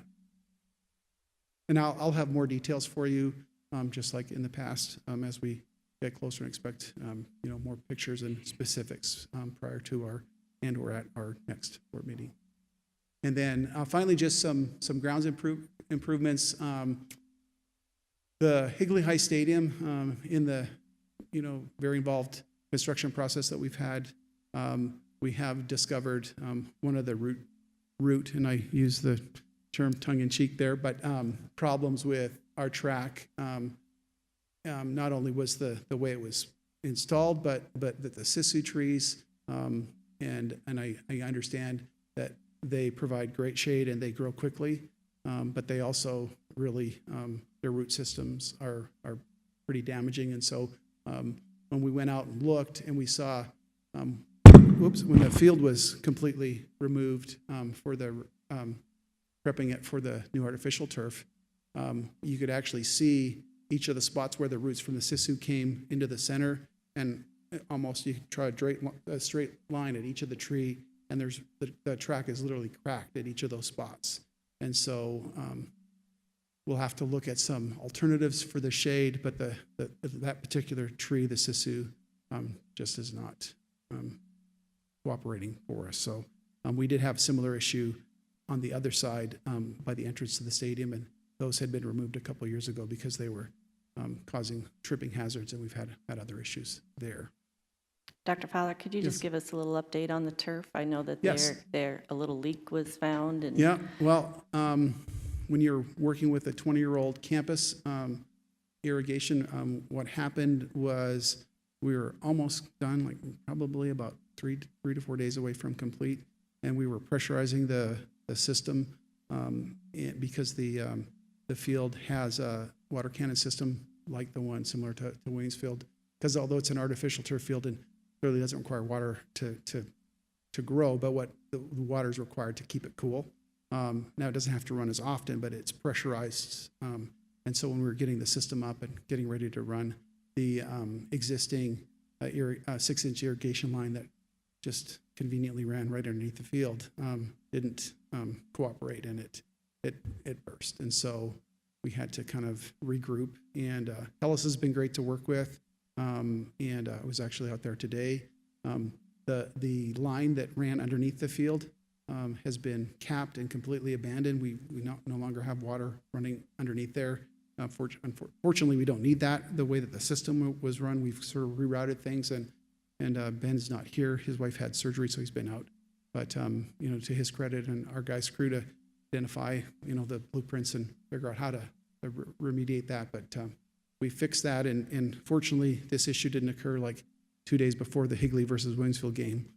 So we've got that out of the way. We're still feeling very, very blessed to have the field that we have, and we have every reason to believe that sometime next week it'll be completely turned over to us. And I know Higley is very excited and anxious to use it, and so that's kind of the update with the I field. did drive by the other day. I had to drive by behind district to look at it, and I was very excited to see it's starting to look very nice over there. And Yeah, just let me know individually through Darlene. I'm happy to take each one of you individually or together, however you want to do that. Obviously, if there's more than two, we'll have to post it. But if you see that individually, I'm happy to do that for you. And then just another couple of things, just with improvements ground-wise. We're having some issues with our wood mulch, and fortunately, we've had a couple campuses that successfully transitioned to the rubber mulch. It lasts longer, it's easier to clean, and we're having less problems with that. So we're identifying Centennial, Sossaman Preschool, Chaparral, Power Ranch, that we're going to make that transition this summer and kind of watch that. And our plan would be to probably go completely to the rubberized process over the next couple of summers. That was the main things. I also want to share that this isn't all that we're going to do this summer, that I will also share with Dr. Thomason probably by next month, something he can send home in the superintendent's report that details some other, these were the sort of the big things that I identified. There's many other projects that will also occur during the summer, and we have a short window, about 8 weeks, to get a lot of things done, but I'll answer any other questions at this time. thank you so much for the presentation, and thank you to your whole team for putting together and working with the state to get some of these things paid for, and so they're not coming out of Mr. Holland's budget. I did have a question. Cortina, when is that on our list to possibly get weatherized? I've been seeing some complaints online about that one. Yeah, I know. I can check and get back to you. I know we were trying to identify. Yeah, the worst ones first, right? But and I was just wondering if we had a timeline on Cortina. What I'll do is confer with Ben again and sort of bring you our what we're recommending in terms of. We're also fighting a little bit against the clock, so to speak, as the state has said that the SFB is going to, eventually not exist in its current form. But they've also promised that all the district additional assistant would be fully funded, and that happens kind of magically at the same time. I'm not sure if that's true or not, but so we're going to keep working hard and doing our best to identify. And we've found that probably 2 campuses a year with the weatherization process is about the best we can kind of match that. So as we kind of basically at the moment that we get these 2 kind of approved from the SFB, we'll be starting the process to kind of identify those next 2, and I'll bring back a schedule. I just don't want to say right off the top of my head what the next 2 schools is, but we're trying to systematically work our way through. So we thank you. eventually get and everybody. I think you guys are doing an excellent job. I just have seen that one be the one that people have, but I've seen the others as well. So, and I think you only see the one that's in your neighborhood, and that's the one you complain about normally. So yes, our goal is to try to address them all before that window closes. I'm pleased with all the work you guys have done. I have seen Gateway. I've seen some of the other campuses. Williamsfield, of course, we've all seen. We are thankful that the pink is gone. So we just really appreciate all you do. Thank you. Yeah, no problem. I want to praise you as well and echo everything that Ms. Wilson said. But for all the work that you continue to do with the School Facilities Board, and it's great to hear that it's even harder now. It wasn't hard enough. But also for the constant attention. It's a never-ending job. I was just trying to think, when you were doing your student teaching, you didn't think you were going to know about drainage slopes and AC footings and you didn't have any adjacent ways. none of To that be stuff, fair, when I right? was when thinking about school, before I started college, my basketball coach actually was in construction in Alberta. He built pig barns, and so my best experience probably for this job is I spent a summer working for his construction company, and I was the shop guy, and I got to go to the job sites occasionally. But probably I can thank Coach Harvey for letting me have that chance in the summer experience, because it's serving me well now. This plus 30 years later, but. Oh, that's good. I also wanted to just say to Dr. Thomason and yourself to start to work on some of the facilities at Williams Field. I think that's important, and I support that. And I'm glad. I know it's going to take a while. It's going to take time, but you guys are definitely making an effort, and it's recognized. And then I will tell you that sometimes at the right time, I drive down Chaparral, and I just hold my breath. So I'm glad, because I've seen some. I almost, as a board member and then as a private citizen. As a private citizen, I was enraged one morning when I saw some very dangerous behavior. So I'm glad, because it's just an accident waiting to happen there with people, impatience and everything else. So thanks. Right. All right. We appreciate all your work and efforts with our buildings. And we will now go on to our information regarding Sponsor Burst. I'm not sure if I've seen that one up there.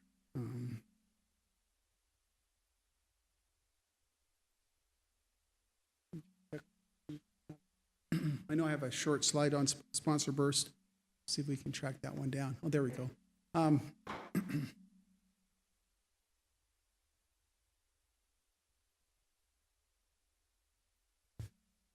So the second item tonight I want to just talk about, this is just information, and so I want to talk to you about Sponsor Burst, and then this is the idea that I'll bring back to the board for, if after you hear about it, it's still something that you feel it's worth me pursuing further. Sponsor Burst is a cloud-based sponsorship opportunity, I think, for our district. Who is Sponsor Burst? They're the only high school sports sponsorship cloud-based platform, and they provide naming rights and sponsorship consulting to statewide partners. Just a couple examples. They're very well established on the East Coast, but we would be the first in Arizona to partner with Sponsor Burst. Although the NFHS, the governing body for all high school athletics, is one of their sponsors, and then also the Massachusetts Interscholastic Athletic Association also works with them. They have a 95% share of streamed high school sports, which is kind of a big footprint for them, and they provide exclusive media streaming rights for the playoffs and the championships. That's all through the NFHS network. Now, some examples of items that sponsorship has done. And I just included those. If you just go through those next few slides there, the city of Elyria, there we go. Ohio. Anybody been there before? So they with Sponsor Burst had an agreement, $350,000 for naming rights, and scorecard and scorebook was an additional $250,000 in that district.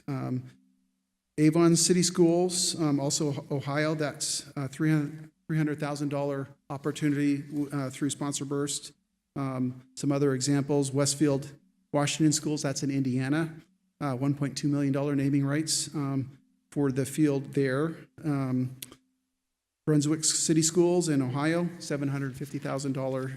And then Amherst Village Schools in Ohio, $240,000. And so a big piece of what a cloud-based sponsor does is it provides or encourages advertising for your brand, and really it's a percentage basis. And so the document that they proposed that we would look at, I included a draft of that for board members.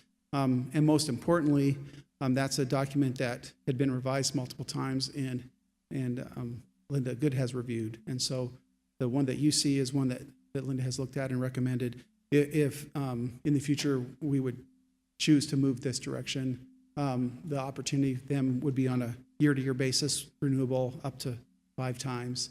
And then the breakdown in terms of their sponsorship platform, it really kind of falls into those 6 areas listed there. Brands can buy advertising for different categories.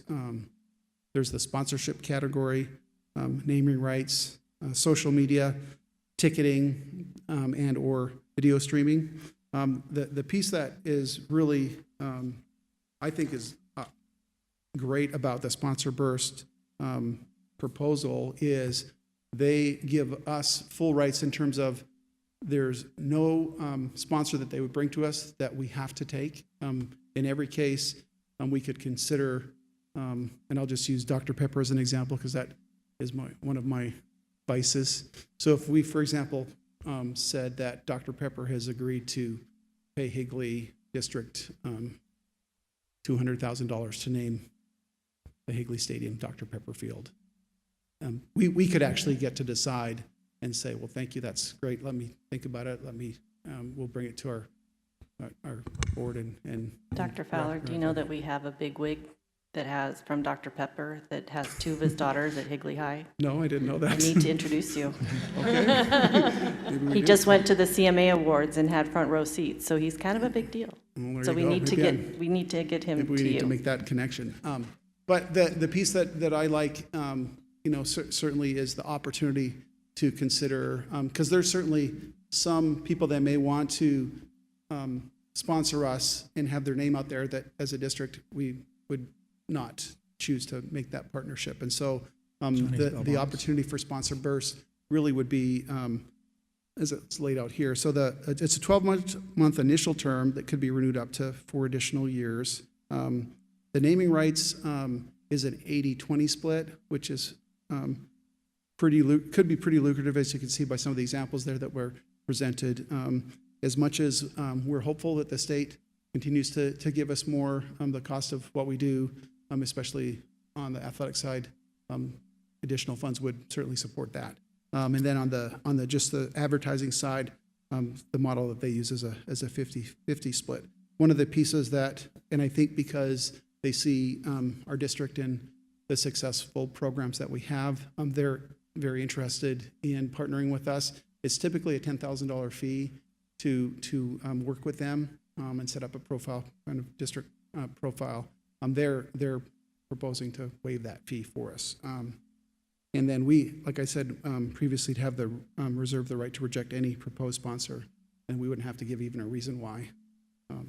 Like we just don't like Diet Coke, it's only Dr. Pepper, so we could just make that decision. But and it doesn't include or affect the current fundraising efforts. And I think this for me was real important because I know our 20 sports and then all the clubs and teams at both Higley and Williamsfield and even our middle schools, we don't want to have any negative effect for them. And so this agreement would not impact any of those current processes or fundraising that happens with them. And so I'll answer any questions kind of the best of my ability, but again, this is just information. It's an opportunity I think that we have. We've looked at, and we'd be the first, certainly not the first district in Arizona to have sponsors, but the first one to work specifically with Sponsor Burst. And I would, entertain any questions. President Reese? I want to let the board know too is this project has been 2 years in the making since our strategic plan came out. That was one of the components of our strategic plan.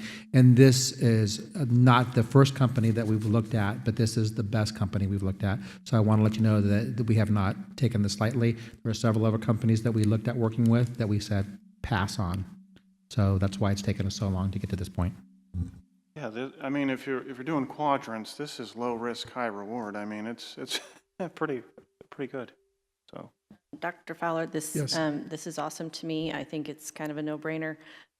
Just wondering though, how does this affect, or does it affect, or does it help our athletic websites at all? Is this that's kind the of a potential passion is of mine, there, is and that our yeah. athletic website would be more user-friendly and more utilized by our schools, would they kind of partner with us in that area at all?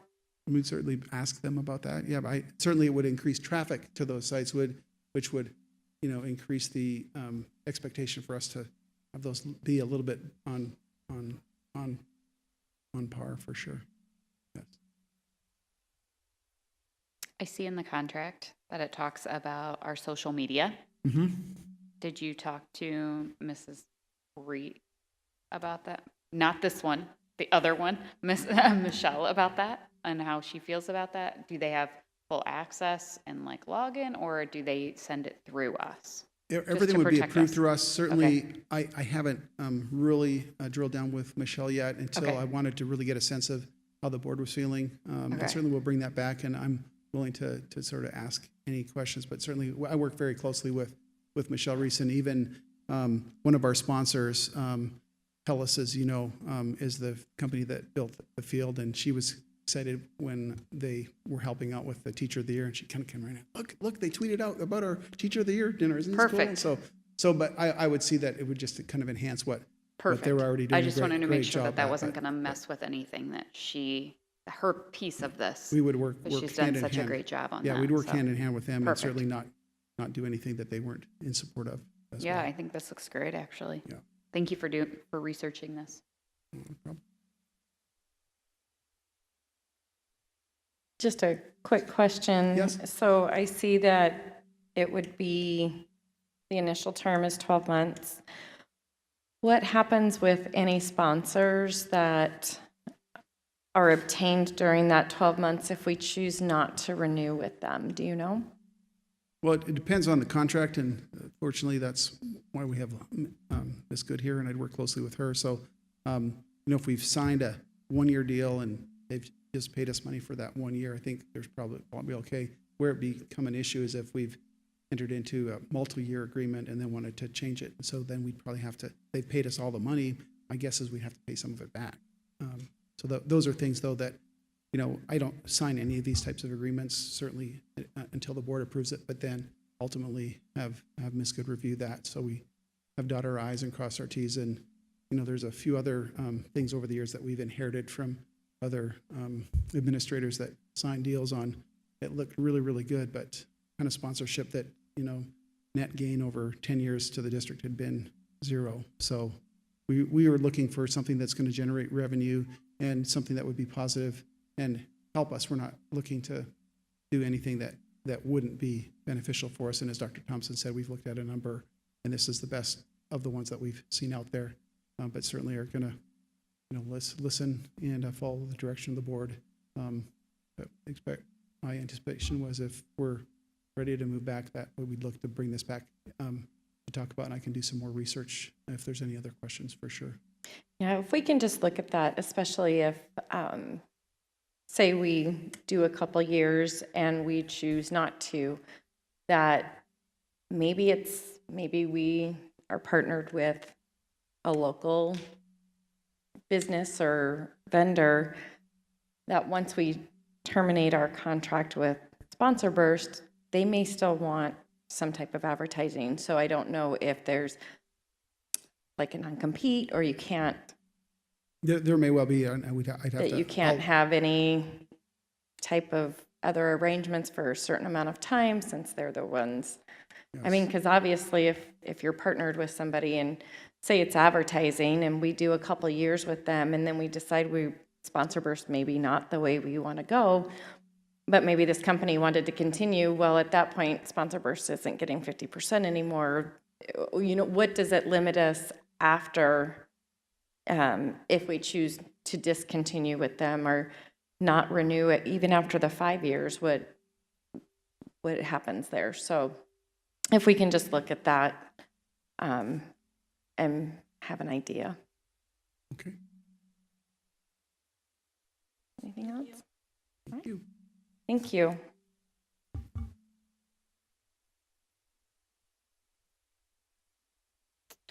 All right, we are now going to go to 8.6, which is the 2019-2020 board meeting dates, structure, and start time. We do have our dates in front of us. Mrs. Reach put these together, so thank you.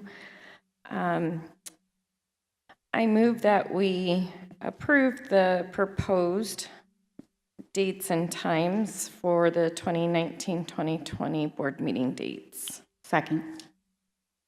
So part of the structure change here is that we tried to be aware, and we did try and change some and do more focused work studies versus board meetings. And it doesn't mean that that's going to change a whole lot, but we have found, obviously, we have time-sensitive information and we're doing board meetings. And so the board meetings that we had work studies, we typically didn't have any recognitions, so we have more recognitions because we had less meetings to recognize people. And we were starting those at 6 o'clock for our work studies. So to be aware of our district staff who puts in a full day and then sometimes a full evening, we'd like to keep those meetings at 5:30 and value their time, as well as some consistency. I know there's times I have to ask Mrs. Reach, is this a 5:30 or 6 o'clock night? It was with good intent we tried to change and work with that, but it looks like going back to a standard 5:30 time is probably preferred. President Reese. Mrs. Kaler? I appreciate that we are getting better. I think one of the reasons why we went to the work study versus board meeting is that we didn't want to have a work study and then come vote on something right away. And so having this ability, like even tonight, Dr. Fowler coming to us with a couple of propositions coming our way soon, then we have time to process, send you questions, kind of, chew on it per se. So just having that ability, and I think that we've all gotten so much better in that. Everybody's presenting to us prior to a vote is just so much nicer and less stressful, I think, even for us up here to be able to process things without that quick vote. So I appreciate the new layout too, because I know we'll continue to have work studies and then vote later. I think it helps our community out a lot, and they're able to bring anything forward and have a chance to look at it as well with us, and then be able to speak before us and do those comments to us, especially being the 5:30 start time. It'll be very consistent for them, that they will not question that we may have changed a time or anything on them. They will know we are starting our meetings at 5:30. And it'll help our district staff, because I know you guys are tired by the end of the day. For sure, and thank you for bringing that up, Mrs. Kaler. I agree, and I think that we continue to get better at utilizing our information items better and presenting. So like you said, we're not in a work study being presented information and having the first time to see it and ask questions and then coming and voting right after that. So I think everyone in the district office and the staff to make these changes. It certainly, I feel a lot better about it. Any other questions or concerns? No? Right, all those in favor? Aye. Aye. Aye. That motion carries 4-0. All right. Now we will go on to the approval of the 2018-19 revised budget number 1. I move that we approve the 2018-19 budget as it's presented, or the revised budget as it's presented. Second. And Mr. Holland, you're here to help us. Good evening, President Reese, members of the board, Dr. Thomason, cabinet, remaining distinguished Higley community. Tonight I bring to you a short budget presentation as opposed to all the other ones that are usually lengthy. But before I get started, of course, I did bring a couple of different jokes. Have to always come prepared. You know, I look and I actually have one of my employees also help me search for jokes, because I'm like, Ryan, you got to find me something. I got to have something new. And so trying to find jokes around money is tough. And so, so tonight was not very successful with money, so I'm going to bring you some other types of jokes. So this one is more they're teacher-based. So the teacher is talking, huh?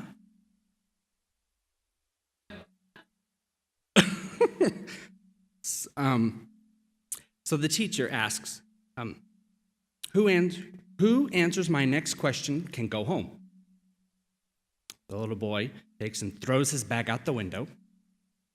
And then the teacher says, who just threw that? The little boy says, me, and I'm going home now. Then I have another one. So this is from an English teacher. And the question is, what book has helped you most in your life? And the student responds back, my dad's checkbook. Is either checkbook or Visa, MasterCard. So, okay, with that, without further ado, let's get on.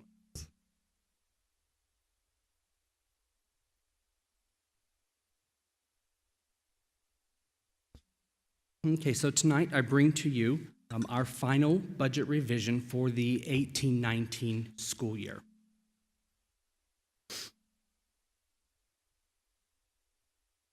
So before we kind of start with that, I'd like to kind of give you an idea of a budget timeline. This one specifically is for this year, but this is the same sort of timeline you would use year after year. So when you are working on putting your budget together for the next school year, so for this year, you have to, required by statute, to adopt your budget for the coming year by July 15th of 2018. Now, of course, we did that last year in May and June, but by statute, it's July 15th. As the Department of Education, we start our new school year, and the Department of Education goes through and they do their reconciliation of the prior year expenditures and their recalculations. Typically, that information is finished and issued around sometime middle of October. If their calculation numbers are 1% difference between what the district calculates or estimates and what ADE comes up with, you're required by statute to do a budget revision by December the 15th. Next, you are required by statute to do a final budget revision for that school year. Now, of course, you can have as many budget revisions as you want, but by statute, you have to do your adopted and you have to do your revised, and you only have to do the December if you have a 1% variance. So when you are working on a budget, there are many factors that go into building a budget, of course. So you are looking at them and projecting student enrollment. You are looking at any capital issues. So in this particular case, since we know that DAA continuously has been reduced, we have to look at a capital transfer.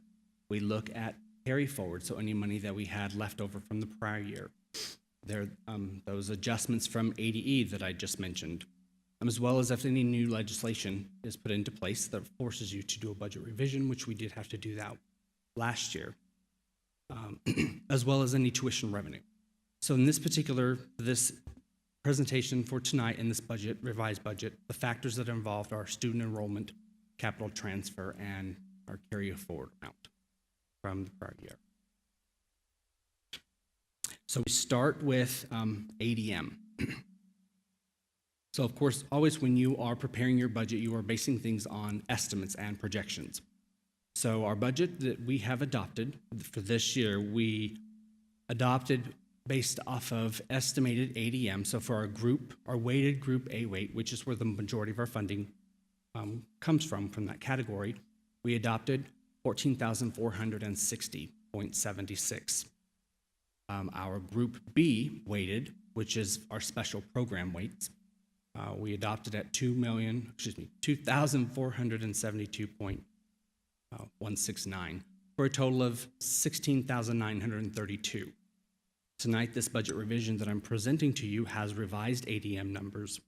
So again, our group A weight, you'll notice we adopted at 14,460, and we are revising to 14,448, which is a difference of a decrease of 12.636.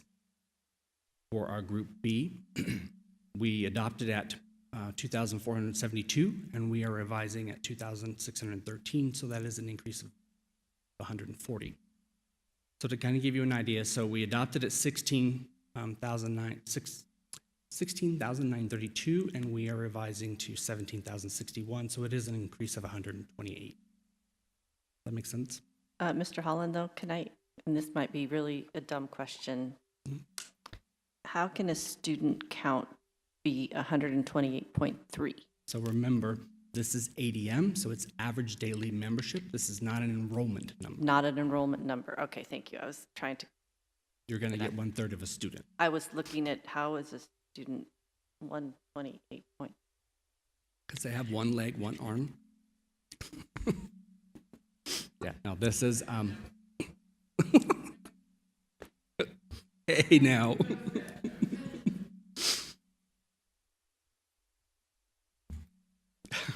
Okay, so our M&O budget, again, these are based off of projections when we put this together. So we adopted and estimated our revenue control limit to be a little over $70,272,000. We estimated our override was going to be around $10,455,000. We have, because of the huge capital needs that we have here in the district, this year we estimated to do a $10 million transfer from M&O over to capital to meet that increased middle school lease payment, the curriculum adoption, the IT refresh, et cetera, et cetera. We estimated our carry forward was going to be around $3.5 million. And our Prop 123, remember that is the money from the state land trust sale that you don't know, so exactly what the total is going to be.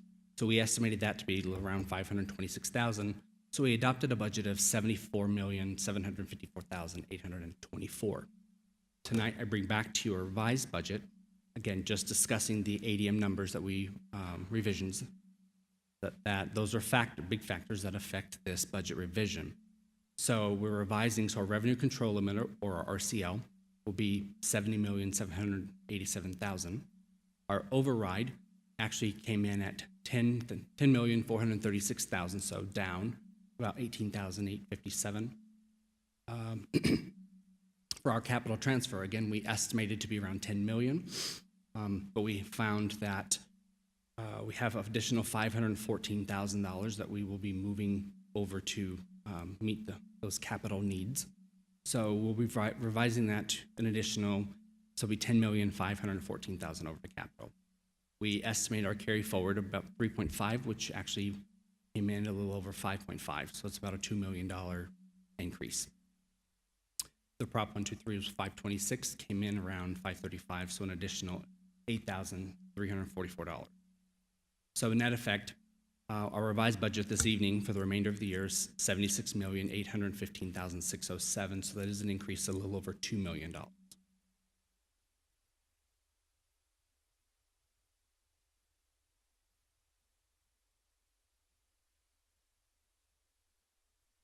So that the M&O basically is our maintenance and operation budget. So that is your operating budget for the year.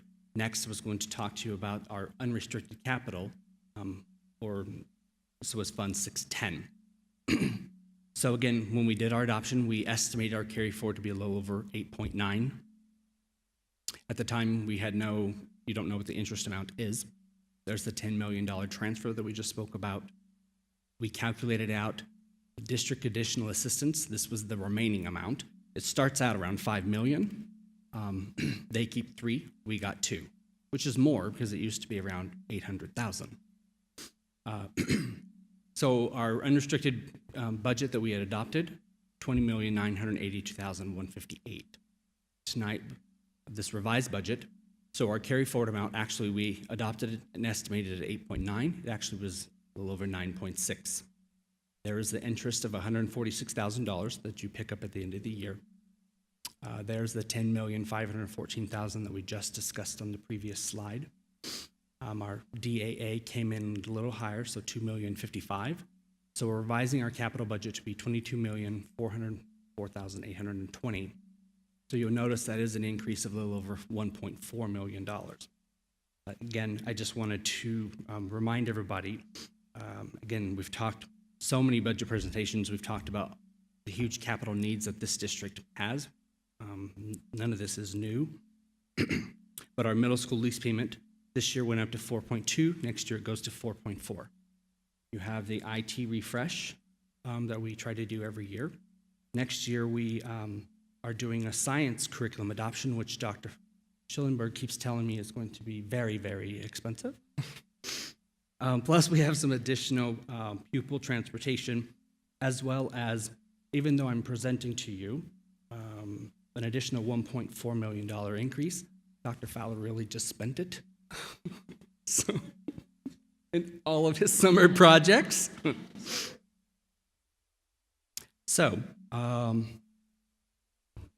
So short and sweet. Does that make sense? Is there any? Say that again? No, I didn't. I believe you may have thrown Dr. Fowler under the bus there for spending your money that you just saved. It's not my money, it's the district's money. But no, because Dr. Fowler and his team, as we have talked, has been very, very successful with SFB. And so we're very, very appreciative. They brought in millions of dollars to this district. But also at the same time, SFB doesn't fund all of it. And so the district has to cover those additional costs. And so that was kind of my joke about the 1.4. Any questions? No? Okay. Thank you. All right, so all those in favor of approving the revised budget? Aye. Aye. That motion carries 4-0.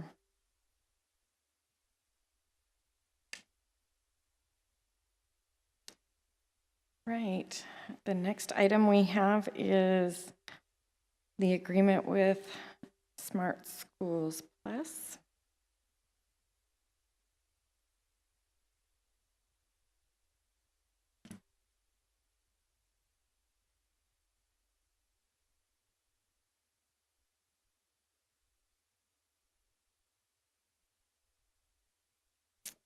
I apologize.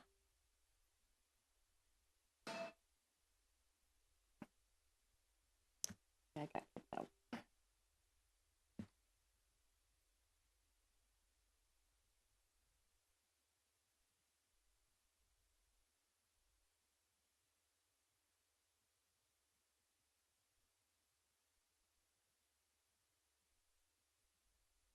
Okay, I move that we approve the agreement with Smart Schools Plus, Inc. as the service provider for current employees who elect to participate in the phased retirement option and for the variable hour employees for the 2019-2020 school year. Second. Questions, comments regarding Smart Schools Plus? President Reese?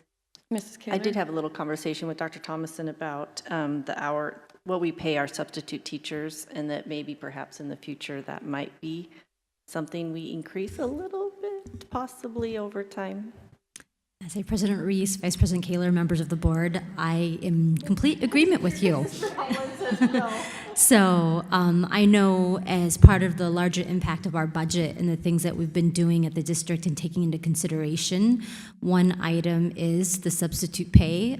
We are now the lowest in the East Valley at $90 a day. The second lowest is $95, but most pay $100 or more. So that is something Dr. Thomason, myself, Finance Cabinet have discussed numerous times as part of that bigger picture, looking at changing that and recommending some changes for July 1 for the next school year. Thank you so much. Any other questions or comment? No? Okay, all those in favor? Aye. Aye. Opposed? Nay. All right, that motion carries 3-1.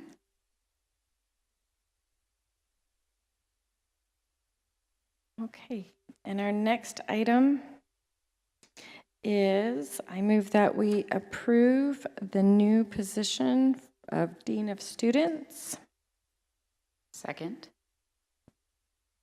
Any questions or comments? This job description was presented to us at our last board meeting. Madam President? Mr. Glover? Yeah, I'm not quite ready to approve it, but I'm going to say why. I'm not against having deans, you know this, but I feel like I would like to know sort of on the salary schedule where they're going to start out to be placed. You know, the number of students we talked about. I don't know if you haven't had time to really do much about that, but I feel like if we don't write it down, I trust that you'll do it and that you'll do it. But if it's written down, then it could be something that could live on, you know, or be changed as needed. But it's not. It just I would rather some of those other things be flushed out before we just say we're adding deans, but we don't know exactly what that means. Certainly, Mr. Glover. So I understand. I know that after our last meeting, I attended a meeting of our elementary principals and received additional feedback. And so some additional dialogue, as well as some dialogue that you guys had brought up the last time, were good points. Mr. Glover, I think I recall you mentioning that instead of a 0.5, which would be hard to, a hard situation to fill in terms of administrative position, might we look at a 1.0 dean and raise the number? So that was part of that discussion that occurred at the elementaries too. And I think we also discussed how, at one point, one option was discussion about could it be a 0.5 dean and a 0.5 instructor to some degree. And as we got some additional feedback from our elementary principals, they mentioned that a part-time position is really hard. And that, getting somebody to fill that, as well as the fact that the reality of the work isn't really part-time, and some people shared their stories in relation to that. I am concerned because this is the heaviest time in terms of recruiting. I know that you guys know that, and so I do think it's important that we move forward with the position. Some of the reason why I don't have a formal component in relation to the numbers is, as you said, Mr. Glover, I really need to assess and have some more time with our stakeholders and hear more of their voices in the bigger picture. But I think it'll be reasonable to the extent that makes sense for the district. And part of that salary schedule, and Dr. Thomason and I have had this discussion, we know when we break down our daily or hourly rate for our 12-month administrative positions, it's a hard swallow for some people. And so as part of this salary and compensation project that we're doing with JB Reward System, they're going to be making some recommendations in those areas too. So I don't want to come with a proposed number. I'd like to come with what would be the actual number when we look at July 1 and changing other potential ranges that we have in our recommendations. When I look at the administrative salary schedule as of now, for lack of a better word, the range spectrum of them are fairly tight. So it's a little hard in regards to, I'll be honest, really saying in the dean role, I can't go past this number because then it hits up too close to the assistant principal or an assistant director and those components. So I'm hoping there could be potential to raise those salary bands in the future too. And then make equitable whatever we might need to do in the future. It's just something, as I'm sure every time I talk Mr. Holland's ears and every so often gets a little stressed out. But as we know, all of our changes and almost every decision we have has a financial impact to it. And there's so many pieces and so many puzzles and moving parts that we have to think about. So though we did talk about like 0 to 500 students would not have an assistant or a dean. But have you narrowed down those numbers? 500 to 700 deans, 700 to whatever? Yes, so we did say 0 to 500 would not have a dean or assistant principal, and we did discuss moving up that number, that 5 to maybe 700, and having a 1.0 dean and an assistant principal. I didn't bring my chart with me today, so I can't remember the specifics of that next level, but I'll provide that to Dr. Thompson to provide to all of you with the additional feedback that we've recently received. Okay, good, thank you. And I didn't see anything in here, but is this worth considering or is it not worth putting in this document? But I see the dean position as somebody that we would really prefer to hire from within for a dean. And so could you put something in there about preferential treatment would be given to currently employed HUSD teachers or people who have completed our leadership program? Is that appropriate to put in there or not at all? No. No, that, Okay. that would not be an appropriate HR component because that can look discriminatory in the bigger picture. However, I will say that I believe many of our administrators share that same school of thought. And in conversation with Mr. Dolan, he knows there's people on his campus who have done wonderful work, and he would like to see apply for this position. And I really do think that he'll strongly consider within, and that's something that we'll encourage, because as you mentioned the last time, and I think many of you in the past too, is that having this extra level of opportunity for growth before that next step of AP is a value to us as we think about succession planning. I was at a meeting earlier today that the ASA put together in relation to retention and recruitment, and how do we retain and recruit all levels of our employees, from classified to administrators to teachers. And one of those things that we talked about, which is important, is making sure individuals know that there's growth opportunity and that a place values them. And they're willing to take that value and look and say, hey, we want you here and we're gonna be very intentional about your development. Because what we're not finding is deep pools when it comes to administrator positions. And again, going back to, these are 12-month positions that we know that work many hours a day outside of the time frames of your regular workday, and the type of work and commitment and the things that they have to do is challenging. And you know, just like HR, it's, you know, we didn't get into this work to win a popularity contest. So we know that when people value 10-month teacher or 12-month administrator, you know, sometimes it's not an easy sell. From what I understand, then, this particular job description currently, right now, only affects Sossaman. Am I correct in saying that? Or is there other schools that this job we are looking at right now for next year? For next school year, you are correct. It's Sossaman Middle School. But I do foresee in the very near future, we'll have to address Chaparral Elementary. I know, Mr. Glover, I appreciate the thought process of going through Higley leadership and hiring within our own, and certainly from an HR standpoint, when you're interviewing, having the internal knowledge gives you a leg up for sure versus interviewing someone from the outside. So, and I just want to thank you for continuing with this. I understand Mr. Glover's concerns, and that it's not totally completed, and that you have been following up with the sites and listening and making adjustments. So I appreciate that, but I also understand the need to move forward and see what we can get, and I think it is a great opportunity for those who want to start working towards administration and that middle step. So thank you for meeting with people and getting their feedback as well. I think that's something that you have done a great job with, and we have greatly improved that our sites do have a voice in what they need, and that we're willing to adjust based on not just coming up with a thought and saying, okay, this is how it is. When you go out and you talk to the people that it's their reality, that we are willing to make adjustments and change. And so I really appreciate that. Thank you.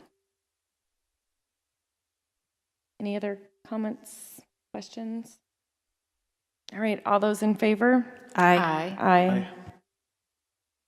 Motion carried 4-0. All right, and now we will move on to the boundary change. I move that we approve the boundary changes for the 2019-2020 school year for the Gateway Point and Higley Traditional Academy area. Second. Oh. Second.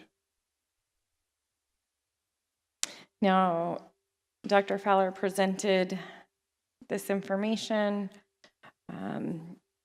Has a very minimal impact on current students, but for future, it's a good change. Any questions or comments? President Reese, I attended the meeting that Dr. Fowler presented to the parent, and I will say parent because one showed up, but I did ask him not to announce me as I wanted to hear some honest feedback, and she was very supportive of it, and she just wanted to make sure that her kid could still stay at the school they wanted to stay at, but overall I think this helps our boundaries and keeps them nice and clean. And hopefully we'll push some of that stress off a Gateway Point and let the other kid, put a little more on Higley Traditional. So I'm all for it. Any other comments, questions? Thank you for taking your time for one to show up, but even one showing up is important. And so we appreciate that for sure. All right, all those in favor? Aye. Aye. That motion carries 4-0. All right, with that, we go on to our future agenda items. So we have some future information items coming up. I know in May, on our May 15th board meeting, we have a lot of recognitions and for honoring our retirees. So we also have an innovation challenge information item on the May 15th board meeting. Is there anything else?